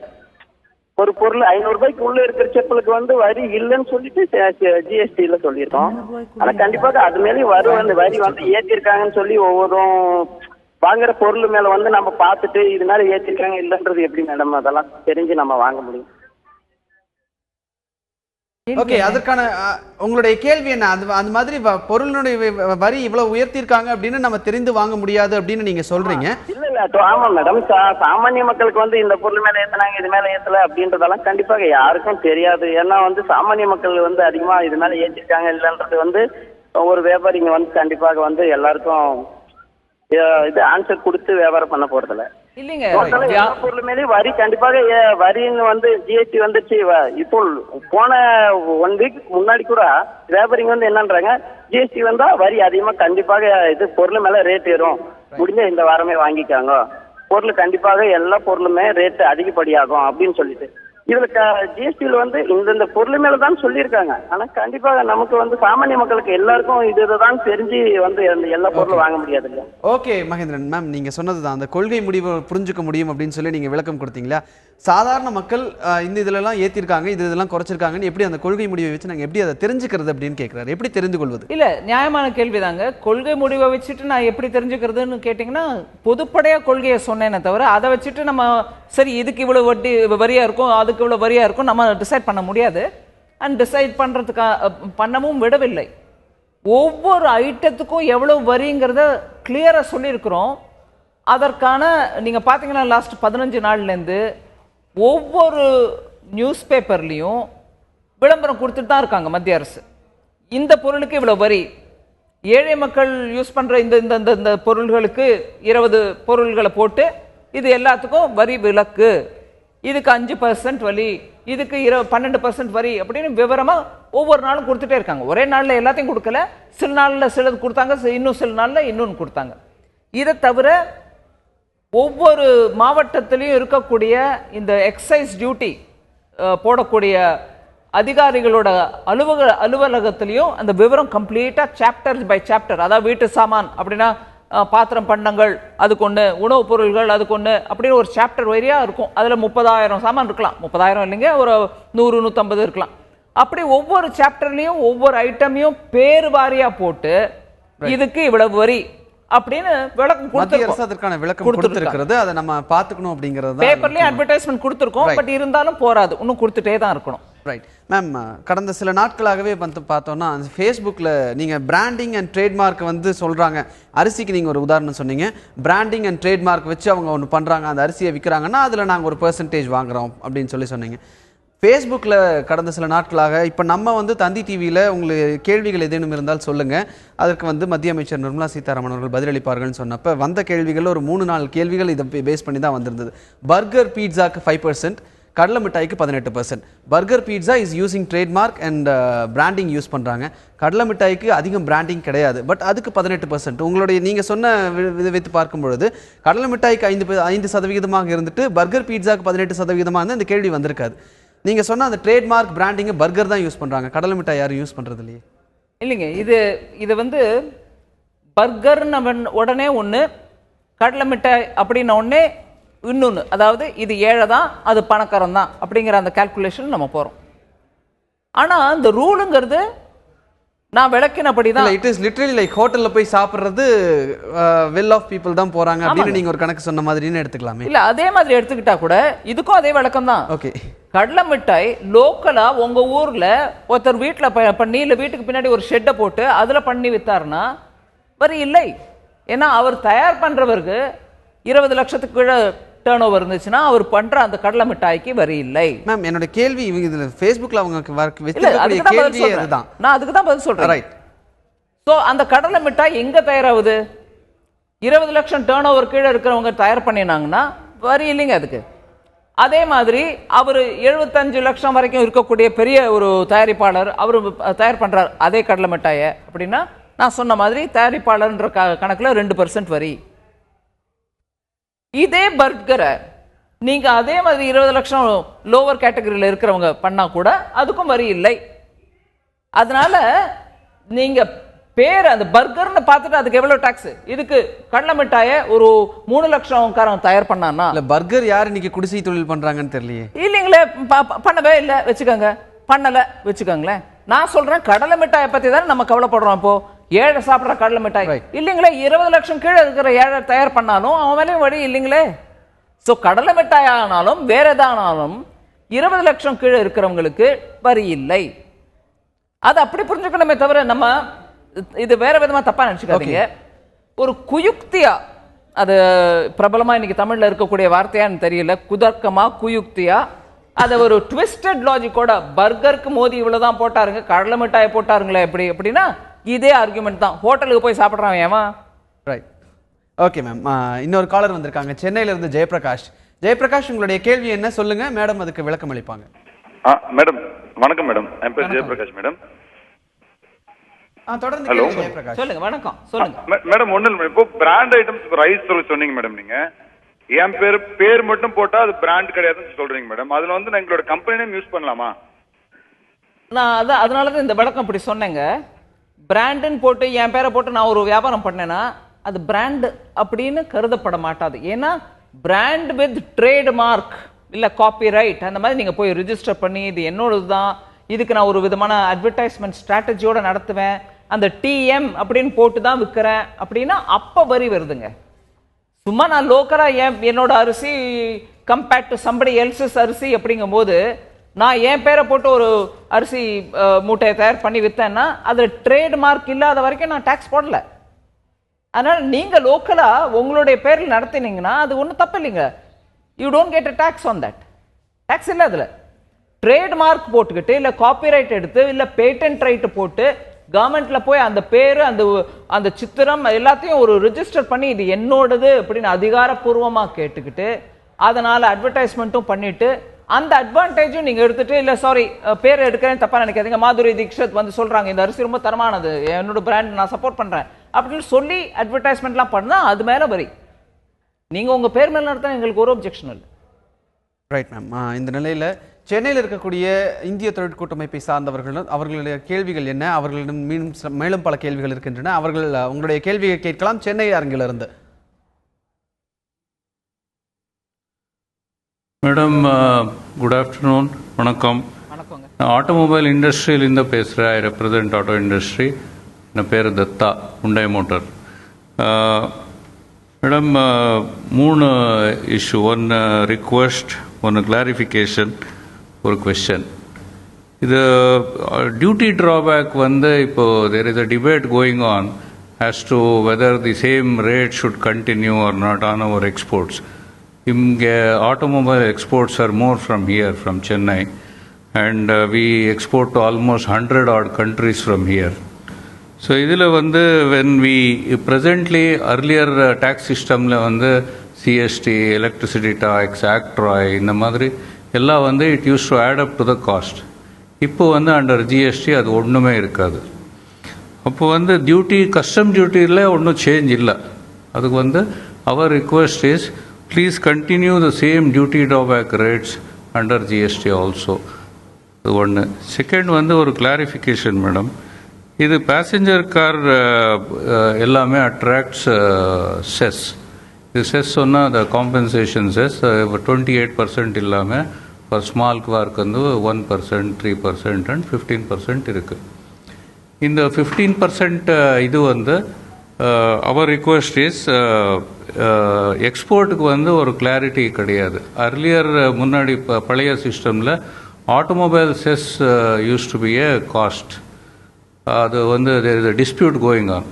அதனால அவர் ரிக்வெஸ்ட் இஸ் இது கொஞ்சம் கிளாரிஃபை பண்ணுங்கள் whether this cess is applicable on exports or not. இது ஒரு சின்ன டவுட் இருக்குது.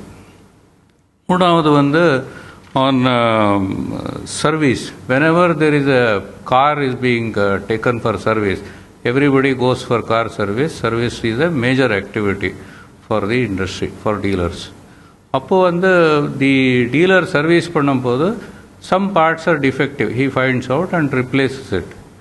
இது எந்த மாதிரி காம்போசிட் கான்ட்ராக்டில் வருது இது, அது ஹவு டு டேக்ஸ் இட், அது இது கன்ஃபியூஷன் இருக்குது. We have asked several times to the government departments. அது ஒரு அப்படியே இருக்குது டவுட்டு. அது என்னன்னா சர்வீஸ் வந்து சார்ஜ் அட் 18%, பார்ட்ஸ் வந்து சார்ஜ் அட் 28%. இப்போ காம்போசிட் கான்ட்ராக்டில் அவர் என்ன சொன்னார், விச் இஸ் மேஜர் அதை மட்டும் நீங்கள் அதில் டேக்ஸ் சார்ஜ் பண்ணலாம் சொன்னார்.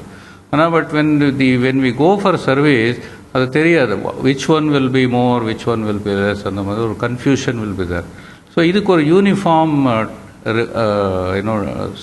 டைரெக்ஷன் வேணும். ஓகே, திஸ் காம்போசிட் சர்வீஸில் கான்ட்ராக்டில் on car service it should be either 18% or 28%. So this is our request madam. இப்போ நீங்கள் சொன்ன இந்த 3 சஜஷனும் ரொம்ப வேலிட். அதுக்கு கிளாரிஃபிகேஷன் கொடுக்கறதுக்கான தேவை இருக்க தான் இருக்குது. எவ்வளோ நான் ஜென்ரலாக உங்களுக்கு பதில் கொடுத்தாலும் ஸ்பெசிஃபிக் இன்ஸ்டன்ஸில் என்ன மாதிரி சர்வீஸ்க்கா, காம்பனண்ட்க்கா, ஸ்பேர் பார்ட்டுக்கா, அதுக்கு வேறு ரேட்டா, இதுக்கு வேறு ரேட்டான்ற விளக்கங்கள் டெஃபினட்டாக கொடுத்து தான் ஆகணும்.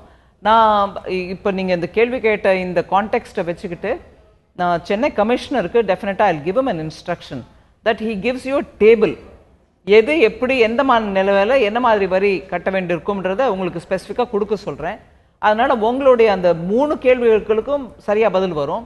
But on the export related, cess related matter I will definitely come back to you. ஏன்னா சில விஷயங்களை நான் வந்து எக்ஸ்போர்ட்டர்ஸ்க்கு சாதகமாக இது இன்னும் கொஞ்சம் கிளாரிட்டி இருக்கணுன்றதுனால ஜிஎஸ்டி கவுன்சிலுக்கு சில விஷயங்களை எடுத்து சொல்லியிருக்கிறேன். அதற்கான சில விஷயங்களை டெக்னிக்கல் குரூப், உங்களுக்கு தெரியும் 18 டிஃப்ரெண்ட் டெக்னிக்கல் குரூப்ஸ் அப்பாயிண்ட் பண்ணியிருக்காங்க கவுன்சிலில். அவங்க மூலமாக சில கேள்விகளுக்கு டிஸ்கஷன்ஸ் நடந்துட்டுருக்கு. ஸோ அதெல்லாம் வந்த உடனே உங்களுக்கு அதுக்கு பதில் கொடுக்க முடியும் நான். பட் இந்த மீன்வைல் இப்போ இருக்கக்கூடிய பொசிஷனை உங்களுக்கு எடுத்து இருக்க சொல்லி நான் கமிஷனுக்கு சொல்கிறேன். ரைட் மேடம், நம்ம தொடர்ந்து பேசுவோம். மக்களும் சரி, தொழில்துறையினரும் சரி, தொடர்ந்து நம்மளுடைய நேரலை நிகழ்ச்சிக்கு வந்து பல்வேறு கேள்விகளை கேட்டுக்கொண்டிருக்கிறார்கள். நம்ம தொடர்ந்து இந்த விவாதத்தை கொண்டு செல்வோம். இந்த நிலையில் சென்னையிலிருந்து விஜயராகவன் நம்முடன் இணைகிறார். வணக்கம் விஜயராகவன், உங்களுடைய கேள்வி என்ன? மேடம் உங்களுக்கான விளக்கம் சொல்லுவாங்க, சொல்லுங்க உங்களுடைய கேள்வி. வணக்கம் சார். வணக்கம். Good afternoon madam. First of all congratulate BJP government for successfully implementing demonetisation and as well as GST. So demonetization வந்து India has created a reference for other countries. I don't know what is the outcome of that. அது இன்னும் as a common man எங்களுக்கு தெரியல. But still that's okay. எனக்கு வந்து 3 கேள்விகள் இருக்கு madam உங்ககிட்ட. ஸோ இந்த நிகழ்ச்சியோட ஆரம்பத்தில் you are talking about 85% of the transactions are in cash தான் போயிட்டு இருக்கு. ஸோ அதுக்காக தான் நம்ம வந்து டிஜிட்டல் டிரான்சாக்ஷன்ஸ் பண்ணுறோம் அப்படின்னு சொல்லிட்டு இருந்தீங்க நீங்கள். ஸோ அதோட இது பார்த்தீங்கன்னா as a common man நான் வந்து என் பையனுக்கு 4000 ரூபா ஃபீஸ் பே பண்ணிட்டு இருந்தேன். வேற அது டிஜிட்டல் ட்ரான்ஸ்ஃபர் பண்ணணும் அப்படிங்கிறதுனால ஐ ended up paying 4050. So if you take 50 rupees from me, 1000 students இருக்காங்க அப்படின்னா 50,000 வரும். அந்த 50,000 வேர் இட் இஸ் கோயிங்கிறது யாருக்குமே தெரியல, ஆர் ஹூ இஸ் பெனிஃபிட்டிங் அப்படிங்கிறது தெரியல. That is number 1. நம்பர் 2, ஜிஎஸ்டியில் வந்து பார்த்தீங்கன்னா இப்போ நீங்கள் சொன்னீங்க டிரான்சாக்ஷன்ஸ்லாம் வந்து ட்ராக் பண்ணணும், அதுக்காக தான் நாங்கள் வந்து ஜிஎஸ்டி பண்ணுறோம். ஸோ டிரான்சாக்ஷன்ஸ்லாம் definitely it will be tracked அப்படின்னு சொல்கிறீங்க நீங்கள். ஸோ இப்போ நான் வந்து ஒரு ஹோட்டல் போய் சாப்பிட்றேன் அப்படின்னா 1000 ரூபா பில் வருது அப்படின்னா ஐ வில் பி பேயிங் 18% வச்சுங்க, 180 rupees நான் பே பண்ணுறேன். அந்த 180 rupees வந்து வெதர் கவர்மெண்ட்டுக்கு போடுறதா இல்லையாங்கிறது எனக்கு எப்படி தெரியும்? Or how the government is ensuring that 180 is accounted to government டேக்ஸில் வருது அப்படிங்கிறது. That is number 2. And number 3, ஒரு ஃபேமிலியில் வந்து பார்த்தீங்கன்னா ஒரு 100 ரூபா செலவு இருக்குது அப்படின்னு வச்சுக்கோங்களேன். ஸோ 2 பேர் தான் ஏர்னிங் மெம்பராக இருக்காங்க அப்படின்னா they will be paying 50-50. Each member will be paying 50 rupees. Now, this digitalization and GST will bring more revenues to the government. அப்படிங்கும்போது ஒரு குடும்பத்தில் வந்து ஏர்னிங் மெம்பர்ஸ் ஜாஸ்தியாவாங்க. அப்போ வந்து மற்ற 2 பேரோட இது வந்து கம்மியாகணும். இப்போ ஃபார் எக்ஸாம்பிள் நான் 50 ரூபா பே பண்ணிட்டேன் அப்படின்னா I should be ended up in paying 25 or less than 50. So அதை வந்து நீங்கள் எங்களுக்கு காமன் மேனுக்கு நான் டேக்ஸ் பேருக்கு நீங்கள் எப்படி பெனிஃபிட் பண்ணுவீங்க? ஏன்னா இன்னி வரையும் எங்களுக்கு வந்து டேக்ஸ் பேருக்கு still we are paying the same tax. Though you are saying that you are getting more transactions, more revenue will come to government. So, as a common man or a taxpayer, எங்களுக்கு ஒன்றும் பெனிஃபிட்டே வரல. We have not seen that benefit. So, how the government is going to address that? இந்த GST நீலேருந்து தான் ஆரம்பிச்சிருக்குது. Common மேனுக்கு இனிமே தான் benefit வரணும் இதுலேருந்து. But நீங்கள் கேட்குறது எப்படி இருக்குன்னா, இந்த 3 கேள்விக்கும் ஃபண்டமெண்டலாக நீங்கள் ஆக்சுவலாக கேட்க விரும்புறது ஒன்று தான். நாங்கள் கட்டுற வரி யாருக்கு போகுது, அது எங்களுக்கு உபயோகமாக செலவழிக்கப்படுமா இல்லையா, அதோட பேசிஸில் தான் நீங்கள் இந்த 3 கேள்வியும் கேட்டிருக்கீங்க. கட்டுற வரி கவர்மெண்ட்டுக்கு போகுது அப்படிங்கிறத ப்ரூவ் பண்ணுறதுக்கு தான் ஜிஎஸ்டிஎன் நம்பர் கொடுக்குறோம். யார் உங்கள் மேலே அந்த வரியை செலுத்துகிறானோ, அதாவது வரியை கலெக்ட் பண்ணுறதுக்கான முயற்சி எங்கே நடக்குதோ, யார் கலெக்ட் பண்ணுறாங்களோ அவங்களோட நம்பர் ஜிஎஸ்டிஎன் கொடுக்கப்பட்டிருக்கு. ஸோ நீங்கள் ஒரு பொருள் வாங்கும்போதோ இல்லை ஹோட்டலில் போய் சாப்பிடும்போதோ அவங்க கொடுக்குற பில்லில் அவங்க நம்பர் இருக்குது, உங்கள் மேலே இந்த வரியை விதிச்சிருக்கிறான் அப்படிங்கிறது ரெக்கார்டு ஆகுது. அதை தவிர இது இன்டைரக்ட் டேக்ஸ் தான். உங்களுடைய வருமானத்தின் மீது விதிக்கப்படக்கூடிய டேக்ஸு டைரக்ட் டேக்ஸ், அது இந்த ஜிஎஸ்டியில் வரல. இப்போ வரைக்கும் ஸ்டேட் கவர்மெண்ட் மூலமாகவும் சென்ட்ரல் கவர்மெண்ட் மூலமாகவும் நம்ம வாங்குகிற பொருளுக்கும் கொடுக்குற சேவைக்கும் ஆன டேக்ஸை பற்றி தான் இப்போ நம்ம பேசுகிறோம், வருமான வரி பற்றி பேசுறது இல்லை. அதனால் இங்கே ஒவ்வொரு முறையும் நம்ம பில்லை கேட்டு வாங்கி, இப்போ எம்ஆர்பியே இல்லைங்க, இந்த ஜிஎஸ்டி வந்த பிறகு எம்ஆர்பியை பற்றி நம்ம பேச போகிறதில்ல. அதனால் நீங்கள் ஒரு பில்லை கேட்டு வாங்கி அவங்க அந்த பில்லில் நீங்கள் கொடுக்கக்கூடிய பணத்துக்கு எவ்வளவு நீங்கள் வரி கட்டுறீங்கன்றது ரெக்கார்ட் ஆகுது. எங்கே ரெக்கார்ட் ஆகுதுன்னா, அந்த ஜிஎஸ்டின்னு ஒரு நெட்வொர்க்கை வச்சு எல்லா விதமான டிரான்சாக்ஷனையும் கேப்சர் பண்ணுறோம். ஸோ மொத்தமாக ஒரு இங்கேருந்து எவ்வளோ கரெக்டாக இருக்குன்றத அதன் மூலமாகவே தெரிஞ்சுக்கலாம். அண்ட் இன்னைக்கு எதுவுமே கவர்மெண்ட் பண்ணுற எதுவுமே சீக்ரெட்டிவ் இல்லை, ஃபைலில் அது அடங்கி கிடக்கிறதுன்னு சொல்ல முடியாது. நீங்கள் ஆர்டிஐ மூலமாகவும் கேட்கலாம், இல்லை ஒரு ஸ்டேட் கமிஷனர்கிட்ட போய் கேட்கலாம், இந்த பர்டிகுலர் செக்டர்லேருந்து உங்களுக்கு எவ்வளோ உங்கள் வரி வந்துச்சு ஆஃப்டர் இன்ட்ரடக்ஷன் ஆஃப் ஜிஎஸ்டின்னு கேட்டால் அதுவும் உங்களுக்கு பதில் கிடைக்க தான் போகுது. 3வது, இதெல்லாம் எதுக்கு வேணும் நம்மளுக்கு இவ்வளோ வைல்டாக ஜிஎஸ்டி வந்த பிறகு நிறைய பேர் இன்னும் நெட்டில் வருவாங்க, அதனால வருமானம் பெருகும் அரசுக்கு. நான் ஏன் சொல்கிறேன் வருமானம் பெருகுன்றது நம்மளுக்கு புரியுது. அந்த வருமானம் வச்சுட்டு நான் என்ன பண்ண போகிறேன்? யாரோ ஒரு பர்டிகுலர் இண்டிவிஜுவலோட பாக்கெட்டுக்கோ போக போகிறதில்ல, இது பொது அக்கௌண்ட்டு தான் போகுது. அதுக்கப்புறம் நம்மளுக்கு இல்லாத விஷயம் இருக்குதுங்களா, ரோடு கட்டணும், கனெக்டிவிட்டி இம்ப்ரூவ் பண்ணணும், ஜாப்ஸ் கிரியேட் பண்ணணும், அதே மாதிரி ஏற்றுமதி பண்ணக்கூடிய நிலையில் இருக்கிற மேனுஃபேக்சரர்ஸ்க்கு நல்ல ஒரு போர்ட்டில் நல்ல ஃபெசிலிட்டிஸ் கொடுக்கணும், எலக்ட்ரிசிட்டி வேணும், குடி தண்ணி இல்லாமல் தமிழ்நாட்டில் எவ்வளோ கஷ்டப்படுறோம், தமிழ்நாட்டுக்கு குடி தண்ணி ப்ளஸ் இரிகேஷனுக்கு தண்ணி இதுக்கெல்லாம் செலவழிக்கணும்னா எங்கேருந்து வரும் பணம்? மேம், ஜிஎஸ்டிஎன் நெட்வொர்க் பற்றி சொன்னீங்க, ஜிஎஸ்டிஎன் நெட்வொர்க் ரெடியா? Absolutely ready. அப்புறம் ஏன் வந்து ஜூன் ஜூலையோட ஃபர்ஸ்ட் ரிட்டர்ன்ஸை செப்டம்பரில் நம்ம ஃபைல் பண்ணலான்னு சொல்லியிருக்கேன்? அது எதுக்காக பண்ணோம்னா, சிறு குறு தொழில்கள், ஒரு கோவையிலேருந்து கரூர்லேருந்து ஒருத்தங்க கேட்டாங்க, கணினி பழக்கம் இல்லாதவங்க என்டர் பண்ணும்போது தப்பாயிடுச்சுன்னா என்னங்க பண்றது? 2 மாசத்துல அது கத்துப்பாங்க. இல்ல, ஒரு நிமிஷம், கத்துக்கிட்டு நீ பெர்ஃபெக்ட் ஆவாங்கன்றதுனால இல்லைங்களே. நான் இந்த 2 மாசம் தான் நீங்க கத்துக்க ஆரம்பிச்சீங்கன்னா அது கூட சரி இல்லைங்களே. 1 வருஷமா பேசிட்டு இருக்கோமே, 1 வருஷமா நீங்க கத்துக்கிட்டு இப்போவும் ஒரு டவுட் இருக்கு 1ஆம் தேதியிலேருந்து அப்படின்னா சரி, இன்னும் ஒரு 2-3 மாசம் எடுத்துக்கோன்னு சொல்றோம். அதுக்குன்னு இந்த 2-3 மாசத்துல தான் நீங்க கத்துக்க போறீங்கன்னா அதுவும் சரியில்லைங்க. GSTN network is ready. Network is ready. நம்மளுக்கு மனசுல ஒரு பயம், ஐயோ நான் தப்பு என்ட்ரி பண்ணிட்டேன்னா வருவாங்களா இன்ஸ்பெக்ட் பண்றதுக்கு, இது இன்ஸ்பெக்ஷன் ராஜா அப்படின்னு கேட்கறவங்களுக்கு நாங்க சொல்றோம், இல்லைங்க தப்பாயிடுச்சுன்னா பரவாயில்ல, நீங்க கரெக்ட் பண்ணிக்கலாம், நாங்க உங்க மேல ஆக்ஷன் எடுக்க மாட்டோம், பெனால்ட்டியும் போட மாட்டோம் அப்படின்றதுக்கும் ஒரு கம்ஃபர்ட் கோசம் அது அந்த 2 மாசம் அதற்காக GSTN is ready. Okay okay ma'am. இந்த நிலையில் கோவையில் இருக்கக்கூடிய CII கான்ஃபெடரேஷன் ஆஃப் இந்தியன் இண்டஸ்ட்ரீஸை சார்ந்தவர்கள் அவர்களுடைய கேள்வியை முன்வைக்கிறார்கள். உங்களுடைய கேள்வி என்ன கோவை அரங்கிலிருந்து? வணக்கம், கோவையிலிருந்து ஜி கார்த்திகேயன் பேசுகிறேன். மேடம், முதல் கேள்வி நடைமுறை சவால் சம்பந்தப்பட்டது. அதாவது ஒரு லெட்டர் ஆஃப் அண்டர்டேக்கிங் எக்ஸ்போர்ட்டர்ஸ் வந்து உங்களுக்கு இன்புட் டேக்ஸ் கிரெடிட் எடுப்பதற்காகவும் லெட்டர் ஆஃப் அண்டர்டேக்கிங் பெறணும். இது வந்து இப்போது மத்திய அரசாங்கத்தில் இருக்கக்கூடிய சென்ட்ரல் எக்சைஸ் டிபார்ட்மெண்ட்லையா அல்லது சேல்ஸ் டேக்ஸ் டிபார்ட்மெண்ட்லையா எந்த இடத்துல வாங்கணும் அப்படிங்கிறதுல நடைமுறை சவாலாக இன்றைக்கி இருந்துகிட்டு இருக்கு. ஏன்னா இது வந்து பதிவு செய்யப்படுறது வந்து காமன் போர்ட்டலில் பண்ணுறதுனால இது யாருடைய ஜூரிஸ்டிக்ஷனில் வர்றாங்க அப்படிங்கிற தகவல்கள் தெளிவு இல்லை. இதற்கு ஒரு விளக்கம் தேவை மேடம். ரெண்டாவது கொஸ்டின் வந்து அட்வான்சஸ் கேபிட்டல் குட்ஸ் மேனுஃபேக்சர் பண்ணக்கூடிய நிறுவனங்கள் கோயம்புத்தூரில் இருக்குது. இவங்களுக்கெல்லாம் இந்த அட்வான்ஸ் வாங்குறாங்க. அட்வான்ஸுக்கு சில இடத்துல 18%, சில இடத்துல 28% டேக்ஸ் லைபிலிட்டி இருக்குது. இப்போ டேக்ஸ் ட்ரிகரிங் பாயிண்ட் வந்து GST முறையில் அட்வான்ஸ் வாங்கின உடனே டேக்ஸ் ட்ரிகரிங் வரி நிகழ்வு ஏற்படுகிறது. இந்த வரி நிகழ்வு ஏற்படும் போது இந்த 18-28% கட்டும்போது அவங்களுடைய நடைமுறை மூலதனத்தில் பெரிய ஒரு சுணக்கம் ஏற்படுகிறது. இன்ஃபேக்ட் அது ஒர்க்கிங் கேபிட்டல், இது ஒரு பாயிண்ட்டுங்க. மூணாவது இதுலேயே துணை கேள்வியாக என்ன சொல்லணும்னா, இந்த பேமெண்ட் முன்னாடியே கொடுக்கறனால நிறைய சிறு நிறுவனங்களுக்கும் மத்திய நிறுவனங்களுக்கும் நடைமுறை மூலதனத்தில் ஒரு சாஃப்ட் லோன் மாதிரி இருந்ததுன்னா நல்லாயிருக்கும் அப்படிங்கிறது எங்களுடைய கோயம்புத்தூர் மெம்பர்ஸ் சில பேர் விருப்பப்படுறாங்க. இது ஒரு பாயிண்ட்டுங்க. அடுத்த ஒரு கேள்வி என்னன்னு சொன்னால், உங்களுக்கு ஒரு கம்பெனி ஒரு சோயாபீன் சீட் மேனுஃபேக்சர் பண்ணிகிட்ருக்காங்க. அவங்க சோயாபீன் சீட் இன்புட்டை வைத்து ஆயில் மேனுஃபேக்சர் பண்ணுறாங்க. அதுக்கு வரக்கூடிய பை ப்ராடக்ட்ஸ் ஆயில் அண்ட் டிகேஃப், இது ஆயில் டிஸ்கேஃபே புண்ணாக்கு. இதில் ஒன்று வந்து 0 இந்த இன்புட் டேக்ஸ் கிரெடிட் 5%, அவுட்புட்டில் வரக்கூடிய ஆயிலுக்கு மட்டும் 5% இருக்குது. இதனால் என்ன ஆகுதுன்னா இன்புட் டேக்ஸ் கிரெடிட் அக்யூமுலேட் ஆகிடுது. உதாரணத்துக்கு டேக்ஸ் 100 ரூபாய் அப்படின்னா அவங்க இன்புட் டேக்ஸ் கிரெடிட் வந்து 30 ரூபா தான் எடுக்க முடியுது. மீதி 70 ரூபாய் எடுக்கவே முடியாத சூழ்நிலை ஏற்படுது. எக்ஸ்போர்ட்டர்ஸ் போல் இவங்களுக்கும் ஏதாவது ஒரு இன்புட் டேக்ஸ் கிரெடிட்டை ரீஃபண்டாக வாங்குறதுக்கு ஏதாவது ஒரு முயற்சிகள் அரசாங்கத்தால் கன்சிடர் பண்ணப்படுமா அப்படிங்கிறத சொன்னீங்கன்னா நல்லா இருக்கும். கன்சிடர் பண்ணலாங்க. நீங்கள் இப்போ கொடுத்த உதாரணத்தையே நீங்கள் ஒரு ரெப்ரசன்டேஷனாக எங்களுக்கு என்னோட ஆஃபீஸ்க்கு அனுப்புங்க. நான் டெஃபினட்டாக அந்த GST கவுன்சிலில் அதை ப்ரொஜெக்ட் பண்ணுறேன். அதை தவிர நீங்கள் கேட்ட அந்த 3 கேள்விகளுக்கும் கூட பர்டிகுலர்லி நான் 2 முறை இந்த ரீசெண்ட் ஒரு 2 மாதத்துக்குள்ளே கோயம்புத்தூர் வந்திருந்தேன். அப்போது நிறைய பேர் எனக்கு அந்த ரெப்ரசன்டேஷன் நீங்கள் சொன்ன இதே விஷயங்களை சொல்லியிருக்காங்க. நான் GST கவுன்சிலுக்கு அதில் ரெப்ரசன்டேஷன் கொடுத்துருக்கேன். அதே மாதிரி இதுக்கு முன்னாடி கூட கோவையிலேருந்தோ இல்லை திருச்சியிலேருந்தோ பேசின ஒருவர் கூட சொன்னது தான், இன்வெர்டட் டியூட்டி ஸ்ட்ரக்சர் கூட எங்களை அஃபெக்ட் பண்ணுது. நீங்கள் ஃபைபருக்கு ஒரு ரேட்டு, ஃபினிஷ்டு ப்ராடக்ட் ஒரு ரேட்டு போடுறீங்க, எப்படிங்க டெக்ஸ்டைல் செக்டருக்குன்னு. இதெல்லாம் கூட அவங்க கன்சிடரேஷனில் இருக்குது. நெக்ஸ்ட் மீட்டிங்கில் அவங்க எடுப்பாங்கன்ற கன்சிடரேஷனுக்கு அஜெண்டாவில் எடுப்பாங்கன்றது என்னுடைய நம்பிக்கை.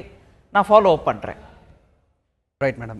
மதுரையிலிருந்து நேசராஜ் அப்படின்றவர் நம்முடன் இணைந்திருக்கிறார். நேசராஜ் வணக்கம், உங்களுடைய கேள்வி என்ன? உங்களுடைய கேள்வியை கேளுங்க, மேடம் உங்களுக்கான விரிவான விளக்கங்கள் சொல்லுவாங்க. Thank you Thanthi TV for connecting me. Thanthi TV connect ரொம்ப சந்தோஷம். தேங்க்யூ மேடம், வெல்கம் எங்களுக்கு கூடது. நாங்கள் வந்து ஹோட்டல்ஸில் வந்து லக்ஸுரி டேக்ஸ் இப்போ வந்து லக்ஸுரி டேக்ஸ் கிடையாதனால GST போட்டாச்சு. அப்போ அதுக்கு இன்புட் டேக்ஸ் கிடைக்குமா என்னங்கிறது எங்களுக்கு ஒரு கிளாரிஃபிகேஷன் வேண்டிய இருக்குது. பிறகு 2வது அமௌண்ட் குறைச்சிருக்கீங்க, ரொம்ப சந்தோஷம். ஹோட்டலில் தங்குறவங்களுக்கு ரொம்ப ரேட் குறையுங்கிறது நம்பிக்கையா இருக்குது. அது ரொம்ப தேங்க்ஸ் சொல்லிடுறேன். அதே போல ரோட் சைட் ஷாப்ஸ் நிறைய ஆயிடுது, எல்லா ஊர்லயும் ஆயிடுது. ரோட் சைட் ஷாப்ஸ் வந்து எல்லா ஹோட்டலுக்கும் பக்கத்துல வைக்கிறதுனால ஹோட்டல்ல 5% 12% டேக்ஸ் பண்ணி போனாங்க, மக்கள் ரோட்ல போய் சாப்பிட ஆரம்பிச்சிடுறாங்க. அதுக்கு நீங்க ஏதாவது ரெஸ்ட்ரிக்ஷன் கொடுத்தீங்கன்னா ரோட் சைட் ஷாப்ஸ்லாம் ஒரு பர்டிகுலர் இடத்துல தான் இருக்கணும், அந்த மாதிரி வைக்கலாம். இல்லைன்னா அவங்கவுங்க வீட்டு வாசலே வச்சுட்டா பிரச்சனை இல்லை. ஏன்னா பிசினஸ் பண்றவங்க எவ்வளவு ரூபாய் கொடுத்து செலவழிச்சு எல்லா டேக்ஸிங் கட்டி பண்றவங்களுக்கு விட இவங்களால இந்த பாதிப்பு நிறைய இருக்குது. இதுக்கு நீங்க ஏதாவது வழி பண்ணணும்னு எதிர்பார்க்கிறோம். நீங்கள் 2வது சொன்ன விஷயம் ஸ்டேட் கவர்மெண்ட் சம்மந்தது. ஷாப்ஸ் அண்ட் எஸ்டாப்ளிஷ்மெண்ட் ஆக்ட் கீழேயோ இல்லை ஒரு லா அண்ட் ஆர்டர் கீழேயோ அவங்க தான் டீல் பண்ணணும். அவங்களுக்கு வேணால் நீங்கள் கேட்ட கேள்வியை நான் டெஃபினட்டாக அவங்களுக்கும் பாஸ் பண்ணுறேன். ஹோட்டல் இண்டஸ்ட்ரி மேலே போட்டிருக்கிற டேக்ஸு கூட கேலிபரேட்டட் தான். இப்போ ஹோட்டல் அப்படின்னா ரெஸ்டாரண்ட் கம் ரெசிடென்ட்ஸ் இருக்கக்கூடிய ஃபெசிலிட்டி, ஸ்டேயிங் ஃபெசிலிட்டி இருக்கக்கூடிய ஹோட்டலா, அப்படி ரெண்டும் இருக்கக்கூடிய ஹோட்டலாக இருந்தால் ஒரு லெவல் ஆஃப் ரூம்ஸ்க்கு ஒரு சார்ஜு, இல்லை 7,000 மேலே இருக்கிறவங்களுக்கு ரேட்டு ஜாஸ்தி, பெர் நைட் ஸ்டேயிங்க்கு 7,000 ருபீஸ்க்கு மேலே சார்ஜ் பண்ணுறவங்களுக்கு வேறு லெவல் ஆஃப் ரேட்டுன்னு தான் போட்டிருக்கு. ஸோ ஃப்ளாட் ரேட்டை டீல் பண்ணலைங்க ஹோட்டல்ஸை. Because low and hotels, middle class hotels எல்லாத்துக்கும் கூட வேரியேஷன் கொடுத்து தான் பண்ணியிருக்கோம் சர்வீஸ் டேக்ஸில். இல்லை லக்ஸுரி டேக்ஸ்க்கு ஐடிசி எடுக்க முடியுமான்னு கேட்டார். எடுக்க முடியும் தான் நம்புறேங்க, but I am not clear on it. I will let you know. Okay ma'am. குஜராத்ல இருந்து செல்வராஜ் அப்படின்ற ஒரு நேயர் நம்முடன் இணைந்திருக்கிறார். வணக்கம் செல்வராஜ், உங்களுடைய கேள்வி என்ன? வணக்கம். எனக்கு வந்து நான் இங்க ஒரு இன்ஜினியரிங் கம்பெனி வச்சிருக்கேன். ஆல்ரெடி என்னுடைய பிசினஸ் வந்து 2 கோடிக்கு கீழே தான். அதுல வந்து எக்ஸைஸ் பெனிஃபிட் எனக்கு கிடையாது, மோட்டிவேட் கிடையாது.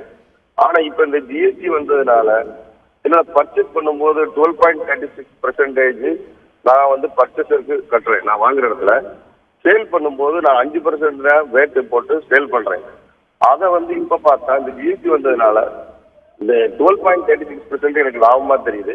அந்த வகையில நான் வந்து ரொம்ப சந்தோஷப்படுறேன்.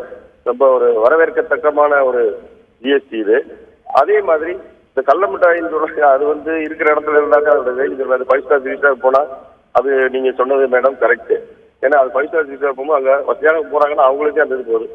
ஏழை மக்களுக்கு ஓரளவு நல்லா இருக்குது. முக்கியமானது 1-2 இந்த மாதிரி டெக்ஸ்டைல் இந்த உங்களுக்கு கொஞ்சம் முடிஞ்சளவு அவங்க சொன்ன மாதிரி கொஞ்சம் ஹெல்ப் பண்ணி கொடுத்தீங்கன்னா ஆராய்ந்து நல்லதே பண்ணுங்க.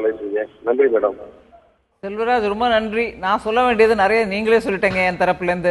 ரொம்ப சந்தோஷமா இருக்கு கேட்கறதுக்கு. நன்றி. Right madam. இப்போ இந்த ஜிஎஸ்டியை பொறுத்த வரைக்கும் ரிட்டர்ன்ஸ் ஃபைல் பண்ணுறது 36 ரிட்டர்ன் ஒரு வருடத்திற்கு ஃபைல் பண்ணணும். ஆடிட்டர்ஸே சொல்கிற விஷயம் இதுதான். நான் அவங்ககிட்ட இருந்து இதை எடுத்துக்கிட்டது தான். 36 ரிட்டர்ன்ஸ் ஒரு வருஷத்துக்கு ஃபைல் பண்ணணும் ஒரு பிரான்ச்சில். உதாரணத்துக்கு நான் தமிழ்நாட்டில் மட்டும் அந்த நிறுவனம் வைத்திருந்தால், அதே மாதிரி 10 மாநிலங்கள் அந்த நிறுவனங்கள் வைத்திருந்தால் ஒவ்வொரு மாநிலத்திலையும் 36 ரிட்டர்ன்ஸ். ஸோ ஒரு வருடத்திற்கு 360 ரிட்டர்ன்ஸ் நான் ஃபைல் பண்ணணும் அப்படிங்கிறது ஆடிட்டர்ஸே சொல்லக்கூடிய ஒரு விஷயமா இருக்குது. இதில் ஒரு கிளாரிட்டி இருந்தால் பெட்டராக இருக்கும்னு நினைக்கிறேன். நீங்கள் டெய்லி நோட் புக்கில் எழுதிக்கிட்டு இருந்தது போய் அந்த நோட் புக்கில் நீங்கள் எழுதினது சரியான்றதை ஒரு தூரம் போய் கமர்ஷியல் டேக்ஸ் ஆஃபீஸில் கேட்டுக்கிட்டு, இன்னொரு தூரம் எக்ஸைஸ் கமிஷனர்கிட்ட கேட்டுக்கிட்டு, இப்படி அலைஞ்சதெல்லாம் போய் நீங்கள் உட்கார்ந்த இடத்துல ஒரு பேஜ் ரிட்டர்ன் ஃபைல் பண்ணுங்கள். அதுவுமே நீங்கள் ஒரு விஷயத்துக்கு 10ஆம் தேதிக்குள்ளே பண்ணிவிடுங்க. நீங்கள் என்ன சாமான் வாங்கினீங்க, அதோட வேல்யூ என்ன அப்படிங்கிறது ஒரு 10ஆம் தேதிக்குள்ளே என்டர் பண்ணிவிடுங்க அப்படின்னு சொல்கிறோம். ஒன்று ஏன் சொல்கிறோம் அப்படி? நீங்கள் 10ஆம் தேதிக்குள்ளே நீங்கள் என்டர் பண்ணாதான் ஆட்டோமேட்டிக்காக எல்லா ஜிஎஸ்டிஎன் நம்பரும் எல்லாம் ரெக்கார்டடாக இருக்குன்றதுனால ஆட்டோ பாப்புலேட் பண்ணும் அந்த சிஸ்டம்.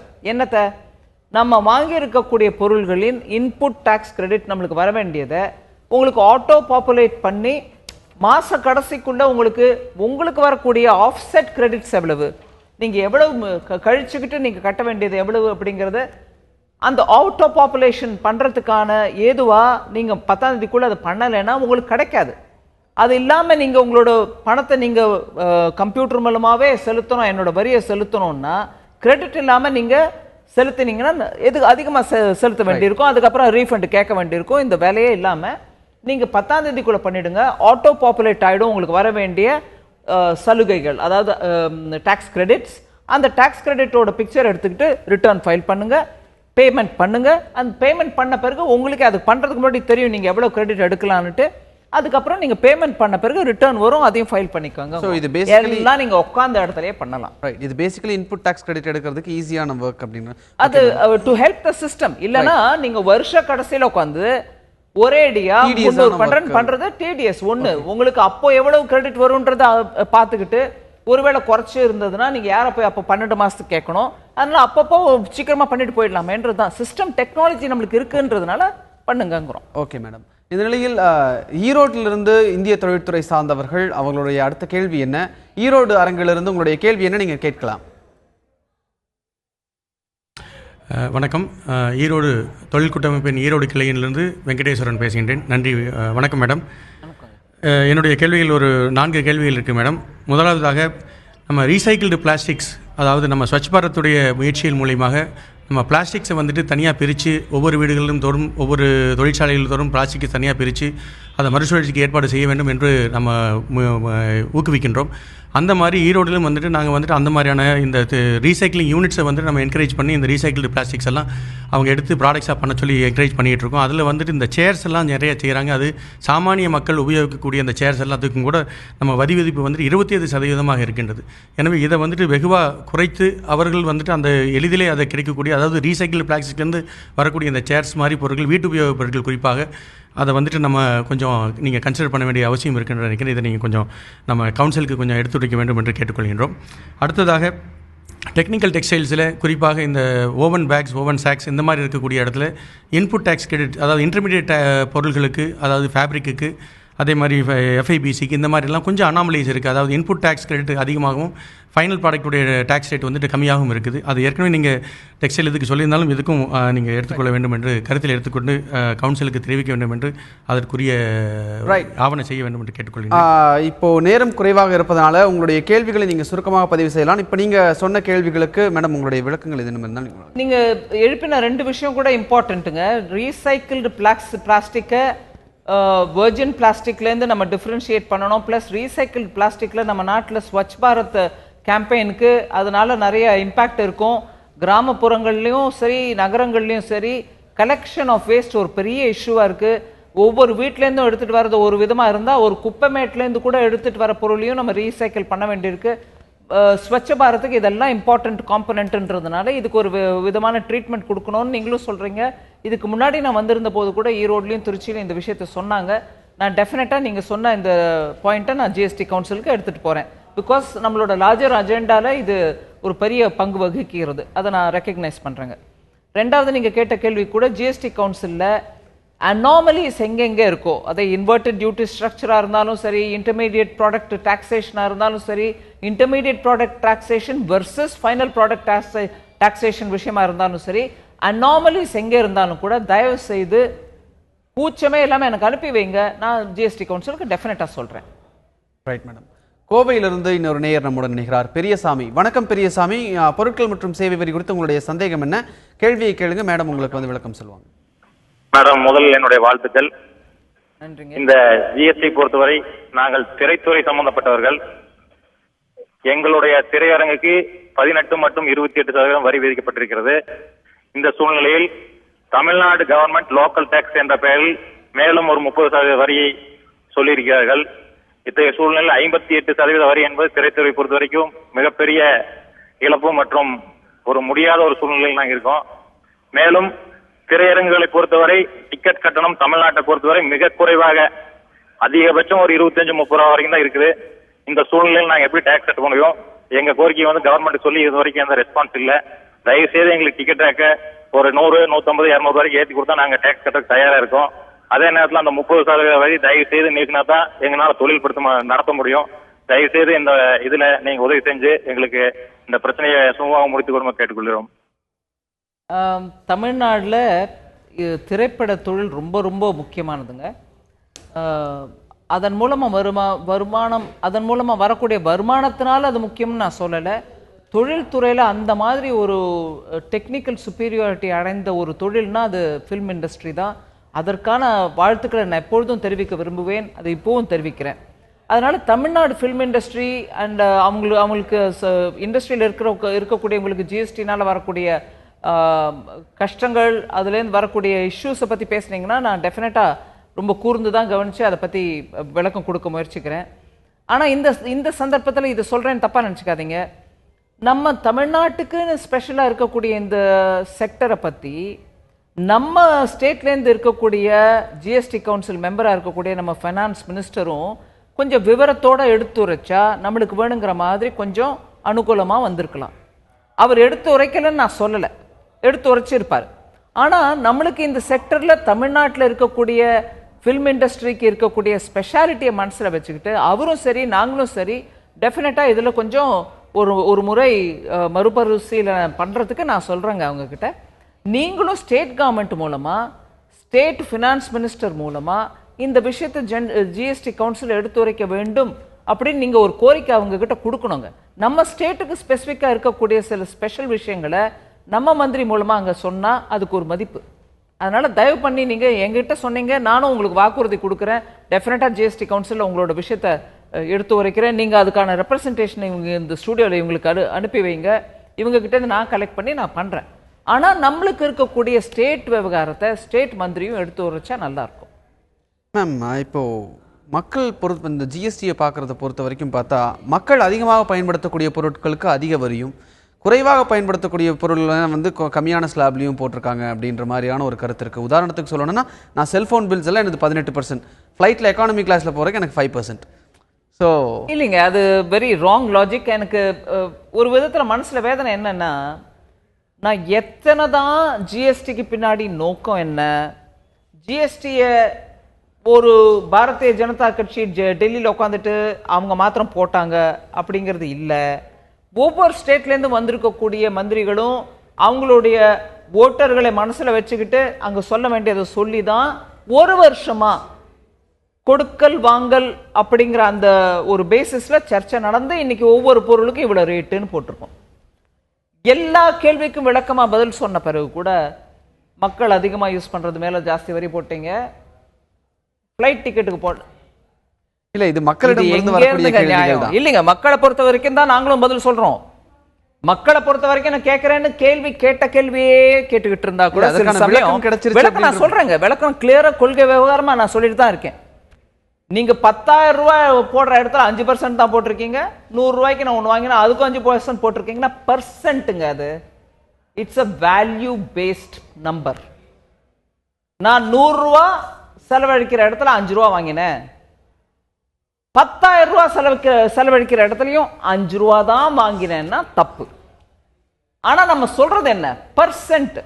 பிரதி 100 ரூபாய்க்கு 5 ரூபா நான் எடுத்துக்கிறேன்னா, உங்ககிட்ட இருந்து எடுக்கிறது 100 ரூபா செலவழிக்கிற இடத்துல 5 ரூபா தான்.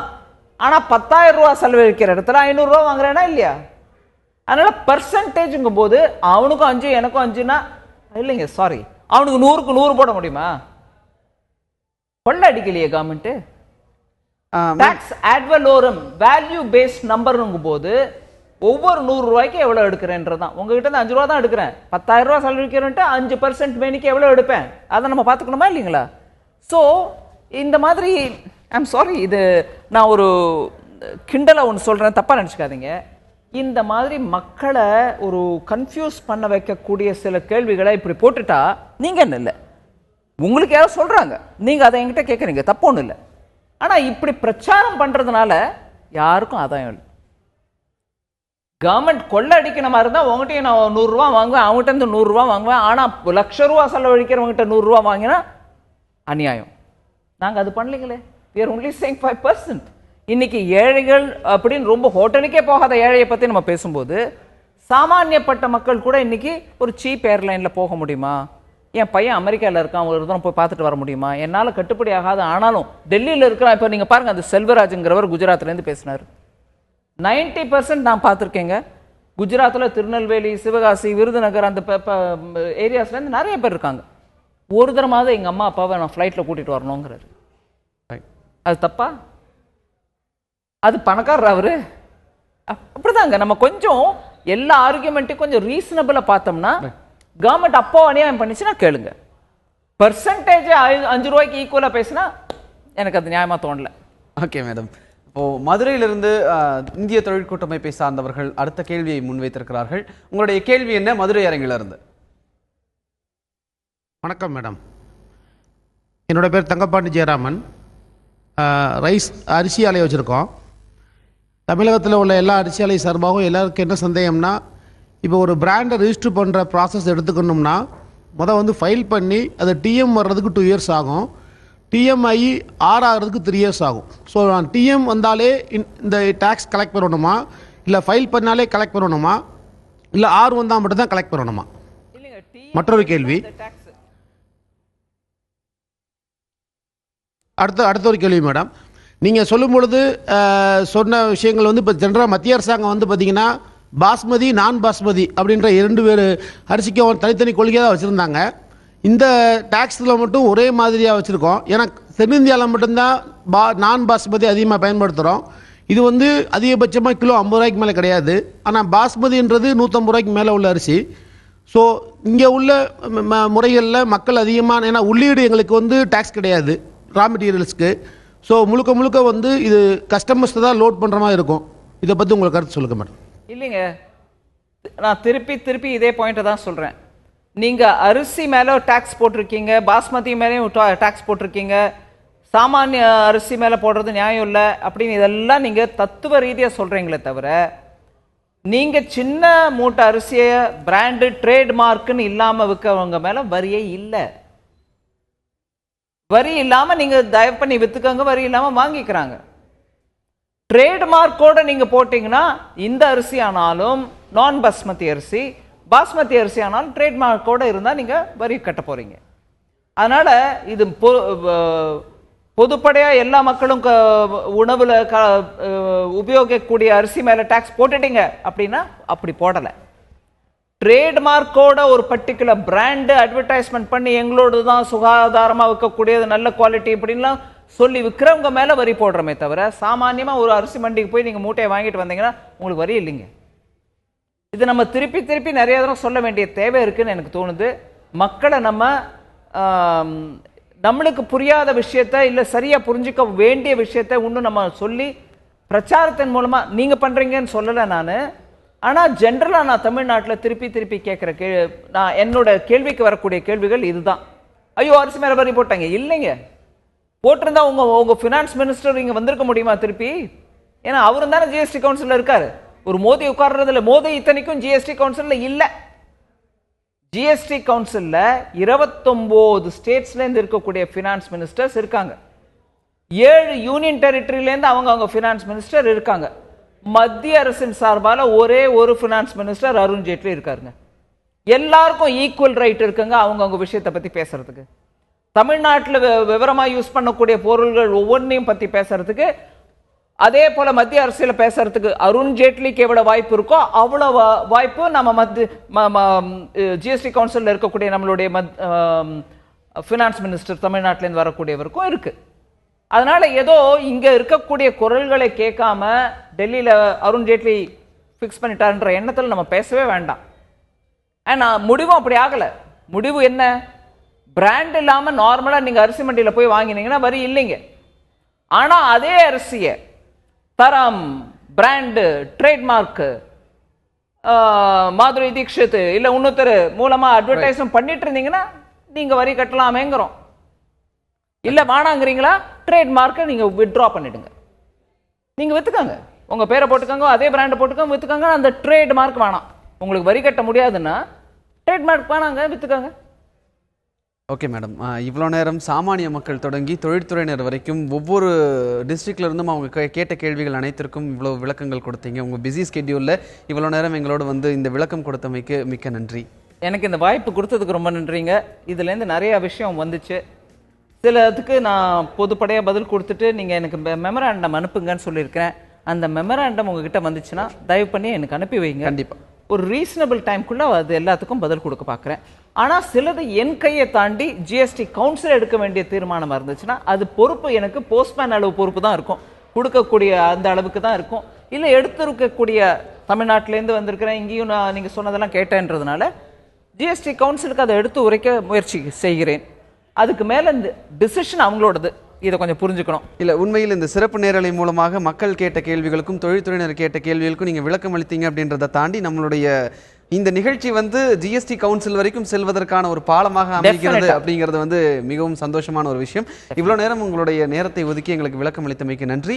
4 அரங்குகளிலும் இருந்து இந்திய தொழிற்கூட்டமைப்பை சார்ந்தவர்கள் உங்களுடைய கேள்விகளை கேட்டீர்கள், அவர்களுக்கும் நன்றி.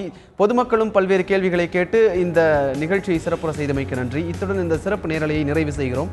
தொடர்ந்து இணைந்திருங்கள் தந்தி தொலைக்காட்சியுடன்.